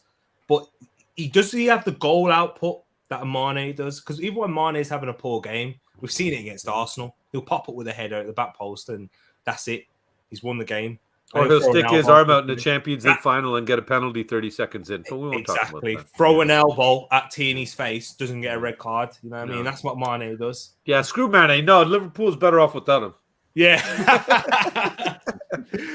Yeah. No, I like Moss just put something that's a really good one in the chat too. That Mane and Alphonso Davies on the same side. That's going to be nuts. Bayern Munich are just.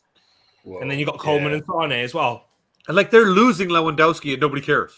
It doesn't even impact their team. Race? Who would win in a 100-meter race at Bayern Munich? Oh yeah, no kidding, eh? Well, Alphonso Davies has been clocked the fastest in the German league, wasn't he last year? Has he? But do you know with those things, it's usually fullbacks do tend to, and the reason why is because they travel a greater distance than wingers. Yeah. So because obviously with football, a lot of it is 30-meter dashes, but with a fullback like Antonio Valencia was the fastest in the Premier League at one point, but that only happened when he was playing at right back for United. Because because you've got more distance to travel going from one half to another, so you can get a real full sprint on. So maybe that is the case. He could still be the fastest, but Coleman's got a ridiculous acceleration. Sane's got a very good sprint speed. We're moving to a different sport now, but hey, we spoke about whispers. At least it's exactly. still relative to sport. Yeah. Tariq, a question about Nunes for you. Yeah. Is Darwin Nunes got no? Yeah, no. I think they're still going to be second for me, and they're still going to be second miles above, us lot. Unfortunately, they'll still be at least 10 points. I say, Bobby. Yeah, I think we're fighting for third. Yeah, I think I think this season will be the tightest fight for third to sixth that there's ever been. Yeah, that's what this season coming to me is. I'm excited as a Spurs fan, obviously with the additions we've made, because Conte came in at 9th and he got us 4th with that squad, and now he's improved that squad. So obviously, our expectations should be higher. Just the way, like what we were talking about the Arteta thing with you guys, your expectations are still on the fence because you don't know what to expect from your manager. You don't know what he's going to get from these guys or what players are still going to come in and how they're going to impact the team. So it's I don't know, man. I honestly think that we really should be. This should be the season we should got to push on to bigger things. But I don't see anybody touching City, man.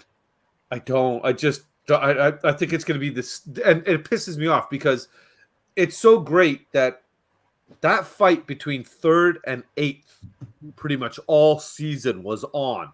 Yeah. Excuse me. Excuse me. Sorry. That was on, and that made it exciting. Right until the last day of the season. Who's going to finish where? 1st and 2nd. Fuck, it was done. You know, okay, yeah, the last game of the season impacted. Liverpool could have, you know, if City slipped up and everything. But to me, there's no excitement as a football fan in that. You know, and then even like one of my buddies, he went to the City and Atletico Madrid they played in the Champions League. Yeah. Quarters, was it? Quarterfinal, Yeah. I think. He went to the Etihad and he sent me a WhatsApp video. And he's like, dude, this is why I call it the empty had. Because look at this. Champions League quarterfinal. Emirates would be packed. People would be falling out the roof. Tottenham Stadium would be packed. You know what I mean? And then you show the empty had. It was literally, I could not believe the amount of seats. Jeez. I couldn't believe, I was just like, holy shit. Like, you guys are so, your fans have gotten to the point where they just expect to win now. Like, there's not even a challenge basically out there for you unless you make it to a final. Yeah. So your fan base only cares when you're in the final. Nothing else matters to them. Yeah, that's desensitizing, isn't it? In football to me. Yeah, that's why I'm not. You know, I don't want Arsenal to be where we're at. Like, ideally, as a fan, you always want us to compete for the best. But to go through these rough years will make. Especially fans who went through the 90s, where we was competing for trophies, even when we weren't great. We had that period of course, as well, in Bruce Rioch, where we weren't too good there. But then we took the Wenger years for granted. Right now, we've been through that rough patch, and now the next time we do win a league, it will be, wow.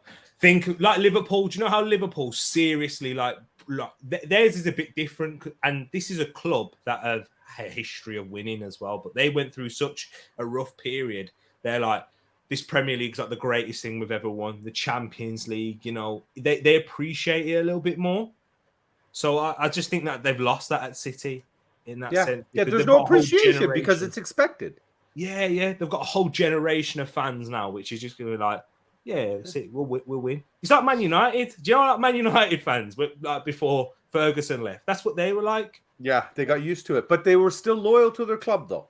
Yeah, their fan base stayed loyal and came out in full song. Old Trafford was always packed. Yeah, so I was just reading Matt's comment here quickly. Bobby is old, nearly coughed up a lung there. You're not that old, are you, Bobby? I'm 4 years younger than you. Younger. You're 46, aren't you? I'm 46. No, yeah, 20, but in Indian years, I'm 80. 20. So Bobby's 21, and then the other Bobby's 17. Yeah, that's it. That makes you like 9. No, I wanted to ask you guys, being Arsenal. May I ask a question? Sorry, Bobby, I don't want to take over your show here. Both of you, actually, since I've got you here. Being an Arsenal fan, I personally respected Wenger immensely. I thought when we got Pochettino in, I was hoping he was going to be our Wenger. This man is going to bring us 20 years of success, consistent Champions League, consistent opportunities to win cups, consistently going far in all the cup competitions, consistently bringing a good young talent, developing, keeping the club football mentality proper with a good balance of old and young. I think you guys losing Wenger is almost as big as United losing Ferguson. Yeah. Would you agree to disagree on that? Or what about you, Bobby? What do you say? Arsenal Bobby. Red Bobby. Yeah. Red Bobby. Thank you for wearing blue while I'm on the stream, though. Maybe Scotland. But what if I said red Bobby and then white Bobby because you're a Spurs fan? White Bobby? That is him too. You go, and if you go brown Bobby, well, then you might all of a sudden on Twitter, oh, Tariq's a racist. Oh no. I forgot what the question was now. Is you losing Wenger as big as United losing Ferguson? Yeah. You would agree to that? I think it is. Yeah, we didn't handle it very well. We chose the wrong option for me. Was Emery. It's not. I think if he was going to leave management, that man should have been put at the top of your food chain immediately. Because at the end of the day, the players that he brought in over the years, the young talent that he found, you can't pay for that nowadays. It's such a gamble when you bring a player in at a young age now. But it seemed that he got it right 9 out of 10 times. Yeah. It's like we used to have Paul Mitchell as us, who went on to Leipzig, who created Leipzig, basically. Look at the players this guy found. How we let this man go or why we didn't do whatever we could in the world to bring him back, I don't know. But, again, like there's pieces of a puzzle sometimes you just don't remove, no matter what. And I think Wenger was a big piece of Arsenal that shouldn't have been ever removed. I hear what you're saying, and I do agree with you in that sense that it's just as detrimental because when you've had someone with so much control and how the time that they've had there to relinquish that control and take it away and try and give it to someone else is a bit like you can't give it to just one person. That has to be delegated across multiple. That has to be a whole department, and you have to be ready to go through a transition. It was underestimated the transition Arsenal had to take with Luke getting rid of Wenger in that way.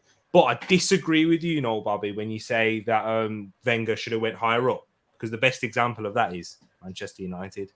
I think when you have someone who's such an old, like a powerhouse and with such a command, and he will still ultimately be making each and every decision, which isn't for the best. Not Bobby, how Alex Ferguson chose David Moyes.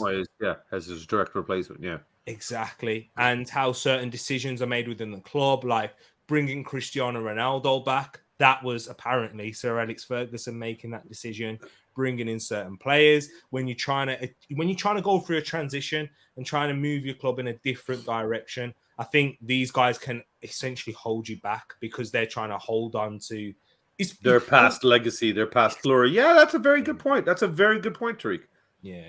I could respect that. But even maybe coming in as a dual role, maybe with whoever was there, maybe come in as or even an ambassador to the club kind of thing or anything, or advisory role or something. I really think that you guys really, really dropped the ball in just letting him go. And the way he left and the fan protests and everything and the hatred that was being thrown at the man, I couldn't believe it. I was just like, being a Spurs fan and at that point suffering for so long and seeing Arsenal do so well in the Invincibles and win cups and FA Cups and this, it's like, holy shit, man. Like, how could you be treating this guy like this? You're throwing him out the door. He should be carried out on a damn chariot like a conquering emperor returning to Rome or something. Like, that really kind of confused me with your fan base. For me, football's fickle. For me, I think it was about 3 or 4 years too late with Wenger. You should have gone 3 or 4 years earlier. I personally, this is me, my personal opinion. I would have said, Wenger, we're going to ask you to step aside, but choose someone that you want to bring in. Do whatever you need to do with him, train him up, put him as assistant manager whilst you're a manager. Step aside. That assistant manager then becomes the manager. I would have done that personally. Yeah. I would have asked Wenger to have chosen who he wanted. But now in reality, isn't that what happened with Arsenal? You took City's assistant manager and made him your manager. Yeah. He was. Do you know with Mikel Arteta though? Like he was very highly regarded as a coach, as someone who, because he was gaining his badges under Arsenal, wasn't it? Yeah. So a lot of teams saw and a lot of clubs saw the potential in Arteta. This is why where he was only a coach, like an assistant coach for a short period of time at this point, when we wanted to get him as our manager for replacement for Arsene Wenger, because I think Arsene Wenger knew this guy. You were trying to get him in first before you brought Emery? Before we brought Emery, yeah. Emery was a last-minute decision. And even that, why would you have got rid of Emery? Yeah. I don't get it. The guy got no time. Yeah. He was ushered out the door so quick he's a great manager. He's proving it. Yeah, not in terms of what, Arsene Wenger's identity, which he has created. I don't think that's a good match in that sense. Like it's a bit different, because like I think if you guys won trophies with Pochettino, I don't think, and this sounds a bit crazy. If you guys won trophies with Pochettino and you had something that you could hold on to, and this is our legacy, this is the greatest period of our Spurs life, I think you guys wouldn't have been as easy and as open to transition into Conte's football. Wouldn't have happened. Because Pochettino raised the level and the identity at Tottenham. And that's how we got Mourinho. Before Pochettino, Mourinho wouldn't have even looked at us in reality. So he raised the caliber of the club, which raised our status, which raised our ability to get in higher profile manager. The stepping stones have been in our favor. My only concern with somebody like Conte is that he's known to be a nomad. He does a 2-year drop and off he goes. I'm praying that he's like, if you look at his body language and the way he's been acting while he's been at Tottenham, it is different compared to the way he was acting on the sidelines in Italy. He's way more animated now. He's more involved. He's loving the fans. He's loving London. I obviously pray that this is now he's done his dating. He's out of his dating phase and he's ready to settle down. And I hope, he's here for a while. At the end of the day, though, he has changed the structure of our football club and the way we are operating. We are actually acting like a football club for once in a long time, instead of a property and entertainment entity. I don't have to worry. When I type in Tottenham on Google, the first 3 things that come up are not Lady Gaga concert, Joshua fight, and NFL match, and Sean Jahim's wedding, because his parents are loaded and they booked the stadium. But football information, football news, transfer news, football. Like, whoa, are we a football club again? Finally, thank God. And I think that, regardless of if and when he goes, that has been ingrained into our club now.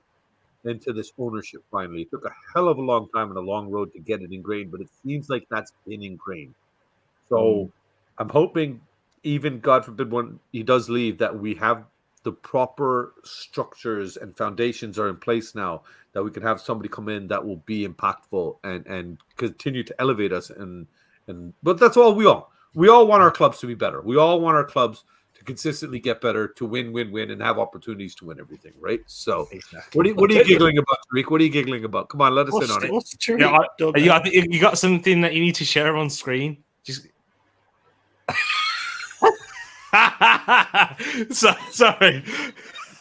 I just thought. What is it? 14 years, 114 days. It's a website that's been going. Oh my! Someone's actually done a website for it. Yeah, that's a countdown. That's a ticker. So it's been 14 years. I had nothing to do with this, Bobby K. Hey, you shared the screen, not me. You told him to. Sorry. I was just confused why there's 2 TikToks. I was like, why is there 2? What's going on? I think I've upset Bobby now. I apologize. No. You haven't upset me. I just wanted to. I see. I can't share screen, so I just tried. I started using this thing here. What's it called? The Twitter. Twitter. I'm using Twitter, and it's not as grand of a number, but okay. I see that. So shut it. Oh man. But honestly, guys, this is the kind of banter I appreciate. You know what I mean? Like, I've got nasty stuff. Like, I had like the kids do a show. Obviously, it's the 3 Spurs boys, and we have friends of ours in the community come on, and we do this little show called Off the Pitch, where we just try to get to know them. We'll have you guys on, talk to why are you Arsenal fans, what was your greatest goal, this and that. Get to know you guys at a personal level outside of what people know you in your channel. Yeah, right. Just who are you, kind of thing, right? And we actually had an Arsenal troll come in, and like while my kids, like their shows have not been live. I've only done 2 live show now. The second one was last Sunday, but I still watch. I put it up as a premiere, and then I keep along with the comments and respond to everybody that's in there to thank them for coming and whatnot. And we had a guy come in and start trolling, and he was just like, "Oh, your kids are stupid. Da da da da da. Child services should be called for you making your kids an idiot." Da, da, da. And it's like, my man, I'm not a big guy, but you want to meet in a parking lot and talk about my kids, no problem. But they're 15 and 11, dude. Oh no, man. What's wrong with you? Like, what the hell is wrong with you? Like, I can understand you have a passion for football, but there's not. I'm going to say there's a fine line between passion and ludicrousy. There's not a fine line. There's a big fucking divide. This is passion. This is us speaking as football fans, having a laugh at each other, saying, yeah, you haven't won shit in 14 years. Well, guess what? Yeah, I got to take that. It's true. But guess what? 2,300 days, you haven't finished above us. So shut it and you take that, and you do, So it's a 2-way street, right? So say it. Hey, how are you, brother? Good to see you. He was on. Yeah, I was on with him with Nippon a little while ago. Yeah, that's it, man. What do you do, man? I latched on. I had the options to go with United, Liverpool, Chelsea, and I picked Teddy Sheringham and Tottenham, and I've been happy for the last 30 years. Yeah. It's true, man. It's disgusting. Yeah, I think it does. The things that people they think they can say because they're anonymous as well. Yeah. And that's where that all comes from, because they would never come on stream, show their face, and say these things to you. No. This is why I do this. This is why I've anything that's to do with football, I put a link in, and there have been a few in the past where I've had because luckily you get like a preview of who they are. Yeah. There's been some dodgy people on there which I've just literally blocked without even putting them on the stream because I can see them. Yeah. So I like doing this because I was only expecting this show to be literally half an hour tonight. My partner's put Blake to sleep. I've already missed bedtime with Blake.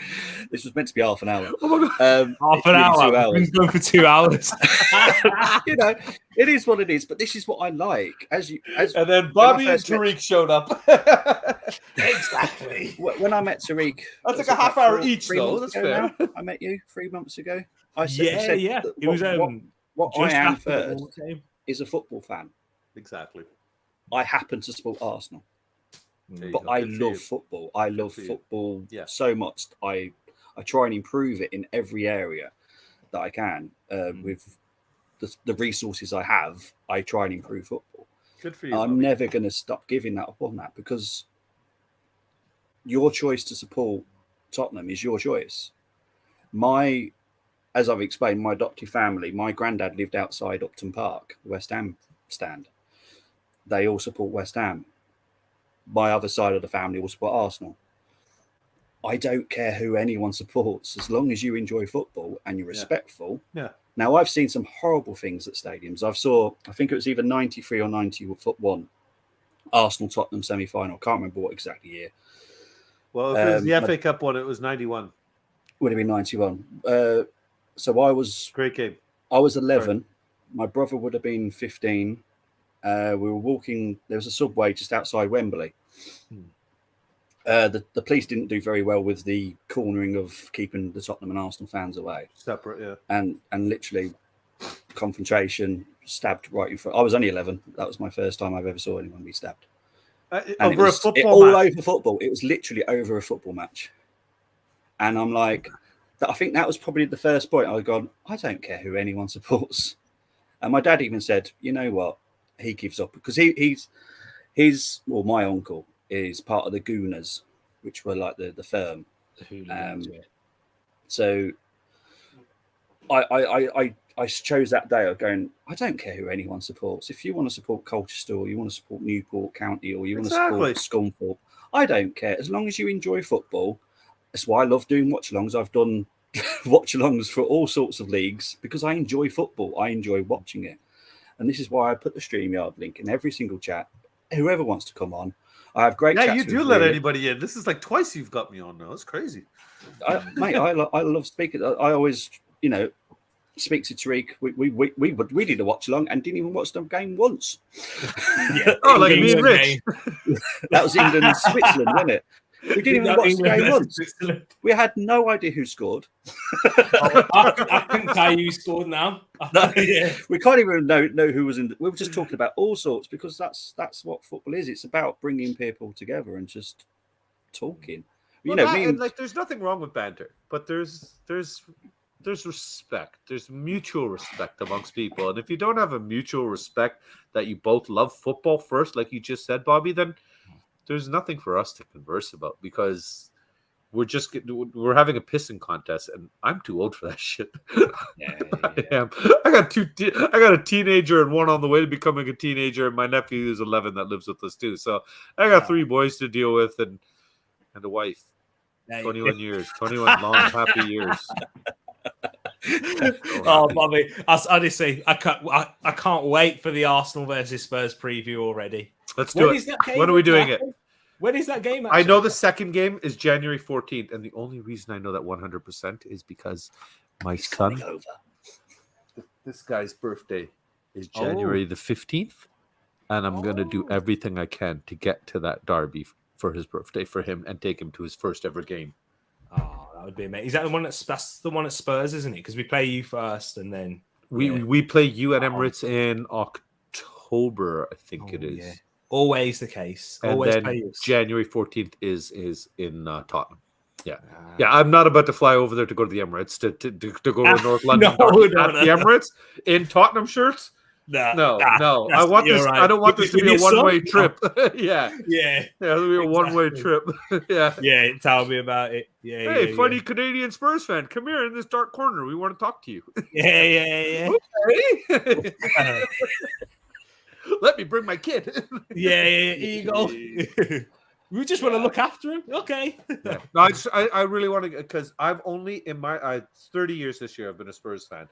I've only ever been to one. Actually, I'm lying. I've been to 2 live games. That one actually counted. The first one I ever went to was here when Jermaine Defoe did Sold to Toronto, and Tottenham play friendly against him. That was my big son's first game ever. The second game I ever went to was January 2018.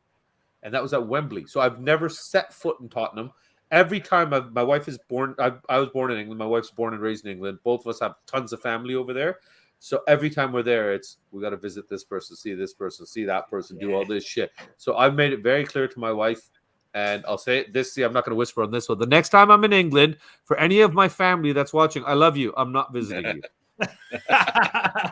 I'm not coming to your house. I'm not coming anywhere near your city. Unless you live near Tottenham, which I know I have 0 family around. So unless you all move by January, I'm not going to see you. I'm not going to talk to you. I'm not going to WhatsApp you. Hell, you're going to know that I've been after I come back and post shit on Facebook. Love you, though. Are they in Birmingham? I've got some family, mostly Leicester. I was born in Leicester. Okay. Interesting. Yeah. Hey, in the Midlands, at least. Yeah. So, and that's what's funny because I got a friend that's always like, you should have been a Leicester fan. At least you'd have a league. He's right. Oh, your half hour's up now, so bye, Bobby. No. But yeah, I am going to wrap it up there. But Bobby, shout out your show and anywhere else that they can find you. Oh, I appreciate it. The 3 Spurs boys, number 3 Spurs boys, all one word. I'm sure all your Arsenal fans are getting over and subscribing right now. I can't even really describe what we do because I don't even know. We're still just kind of going with the flow. We just started the channel a few months ago. It was actually my older son had a little a media project in schools where it started. So we said, well, I was streaming already through other friends of mine, and I was like, this is fun. Why don't you try doing this? And okay, let's do it. He was supposed to get 25 subscribers, and well, that was done in a day. So, and they're loving doing it. And the big thing is my big one. He's like me, but he's a bit of an introvert. He's only really open with you once he gets to know you. Yeah. Whereas I talk to everybody like I've known you for 20 years.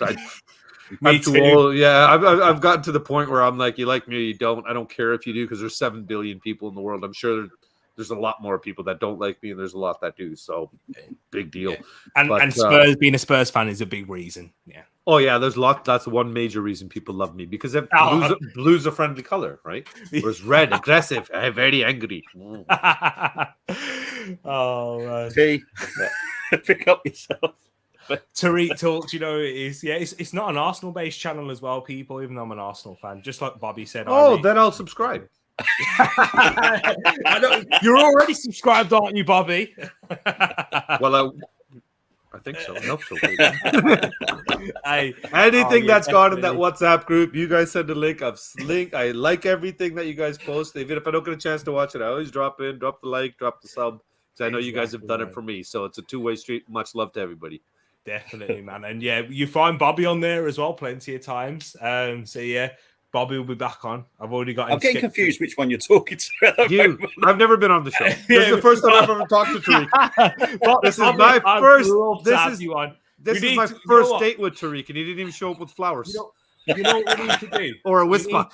An Arsenal and Spurs. So me, Arsenal, Bobby, and me, and then you, and then another Spurs fan. That would be hilarious. You could bring the Spurs fan. I trust you, Bobby. I like you. So yeah. That would be a great show. Yeah. I don't trust me. Bobby K.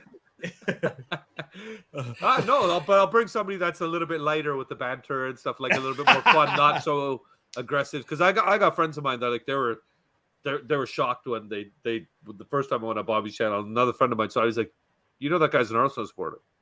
Yeah. Oh yeah, he's got a big Arsenal logo up. Yeah, I was watching that bit. That was when you got more Tottenham fans. That's when I went, I'm out of here now. But he was the guy you were talking to was to be fair was quite nice to me. So but then you had more and more. There was like 11. Well, that's the thing. Like, this is well where I started, Bobby. It's been in the Spurs community first. So I've made my base, my friends over the last 5 months that have been part of this, all in the Spurs community. Brush, if you're out there and you see this, God bless you, mate. I thank you so much for adding me to this community, because now I'm expanding my Spurs fan base to football, which is what you've already touched on, Bobby. That's what I want. I'm a Spurs fan, yes, but like you said, I'm a football fan. I love football. I love watching my kids play. I can't wait to go to practice in 2 hours for my big son. You know, and then little guy's got his game Thursday night, which is tomorrow night. So I love football in general itself. It comes with pros, it comes with cons, obviously, too. But I try to always look at the lighter things and try to take the good. So I want to get more of you guys, like you said, Tariq. I want to do you guys, have you come over and jump into the channel when I jump. You know, we're just shooting the breeze, man. So don't ever. And if you guys ever feel you want to come in and you feel that you're being bombarded by the kind of Spurs community, guys, by all means, bounce. I will not take it offensively. You know, I can understand if it's not uncomfortable. You know, but it's just like we were just talking jazz, buddy. It's all we're doing is just talking some jazz. But no, I'll definitely 100% take you up on that offer, Tariq. I'd love to come on your show, man. I love your energy, man. Love talking to you. You got that $1 million smile that makes everybody feel better, man. That's wicked, man. My head's getting bigger now. You can see. You can't even fit in the screen anymore. Little Tariq is happy too. Hey, he's not little. Trust me, I've met him. He's not little. He's one of these guys, like 9 feet tall, kind of thing. No, he's I think 6 foot. No, 5'11", aren't you? It's 6 foot to the ladies, 5'11". Yeah, and a half. Yeah. Oh, well, we're the same height then, buddy. I'm 5'11". But I'm starting to shrink, I think, or my kids are just getting bigger because my big one gives me the Godfather kiss. It's ridiculous. That's what it is. That's what it usually is. So yeah, man, we'll definitely have to have something going. I'd love to make it a regular show. You know, when we have our ups and downs in the seasons. Sure, it'd be great. Yeah, man. We could do a preview and a post. Just Arsenal. Exactly. One-on-one, buddy. Free on Saturday, T? Saturday, yes, I am. Yeah. Because me and Moss are doing our Across the Pond and Back show. Oh, nice. What is that, Bobby? We started it last Saturday. Because obviously me and Moss is in Canada, I'm here. So we've called it Across the Pond and Back. Just a discussion show, literally just about football. Nice. What's happened in the week. Nice. I think we had over 1.5 views on my channel, but we're doing it on Moss's channel next weekend. So we're doing it vice versa. Nice. But yeah, it's you know, it's nice just to talk about football, to be fair. But that's why this is called Football Values TV. It's football values. I'm maybe an Arsenal fan, but as Rich knows, I have over 26 different football shirts. Arsenal's not the only one that I like. So I watch so much football. It's crazy. Yeah, are you a Raptors fan? Am I what? Is Bobby K a Raptors fan? I am only a Raptors fan because they are Toronto-based. The only way I can watch basketball is live. I cannot watch baseball on TV. I cannot watch basketball on TV. I cannot watch American football on TV anymore. It's gotten to the point with all the commercials and everything, drives me up crazy. If you guys ever watch the CFL, the Canadian Football League, compared to the NFL, it's not as glamorous because of all the bells and whistles that come with it, but the game itself is way more exciting. Oh, because the I'm player, guessing this is one Santi, big isn't thing. it? I'm sorry. So, I think this is Santi, isn't it? United Abroad. Yeah, Tariq on Mario settings, got to take the growth. Exactly. I'm good. What were you saying, Bobby K? Sorry. I lost my train of thought there. I was thinking about Tariq and mushrooms and hot girls because I haven't been on a date. My wife won't let me date. She's very selfish and greedy like that. So, ladies, I'm not getting involved with this. I'm very happy with my partner. No. No, I'm happy. I'm 21 years. She hasn't killed me yet, so I'm still happy. But I will touch on one thing with you. So you talk about being a football fan. How's that for you? What?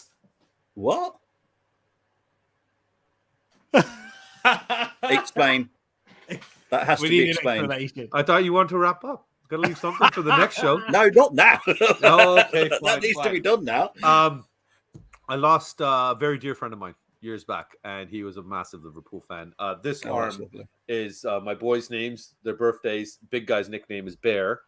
I don't know really how that's going to translate on the camera there. Oh, yeah. And then my little guy's nickname is Tufan in Indian, which means storm. So, I'll see the storm all the way around. Yeah. Oh, and then brilliant. boss lady's initials are right there. What the hell? I don't even know how to use my own camera here. There we go. And so when he passed, it cut deep. And I wanted something to remind me about how much life is actually better. Remember the good things. Stop. It's easy to go into the dark side. You got to remember the silver lining. Always try to remember silver. So I wanted something to remind me to always think of the silver lining. And I got that because I don't walk alone. My family's right here. No matter where I go, no matter what I do, sleep, awake, breathing or not, they're here. They're with me. The only bad part about it was after I got the tattoo, I went to England the following year, and every single person I know, every cousin, every family member, oh, you finally support a proper team, do you? No more Tottenham, you support Liverpool. Shut the fuck up. No, I don't support Liverpool now. So that Father's Day when I came back, they got me my Spurs. Oh, there you go. Okay. That's all my. But that's I'm not a Liverpool fan. I don't support Liverpool. I always want them to get crushed. Not as much as I want Arsenal to get crushed. I don't want the two. Yeah, of course. No. Yeah. So that's why, like I said, just touching on what Bobby's saying, it's football values. Football, it's value. You don't need. It's what that stands for is personal to me because I don't walk alone, like I said. So I totally understand. And so one love to the football. Exactly.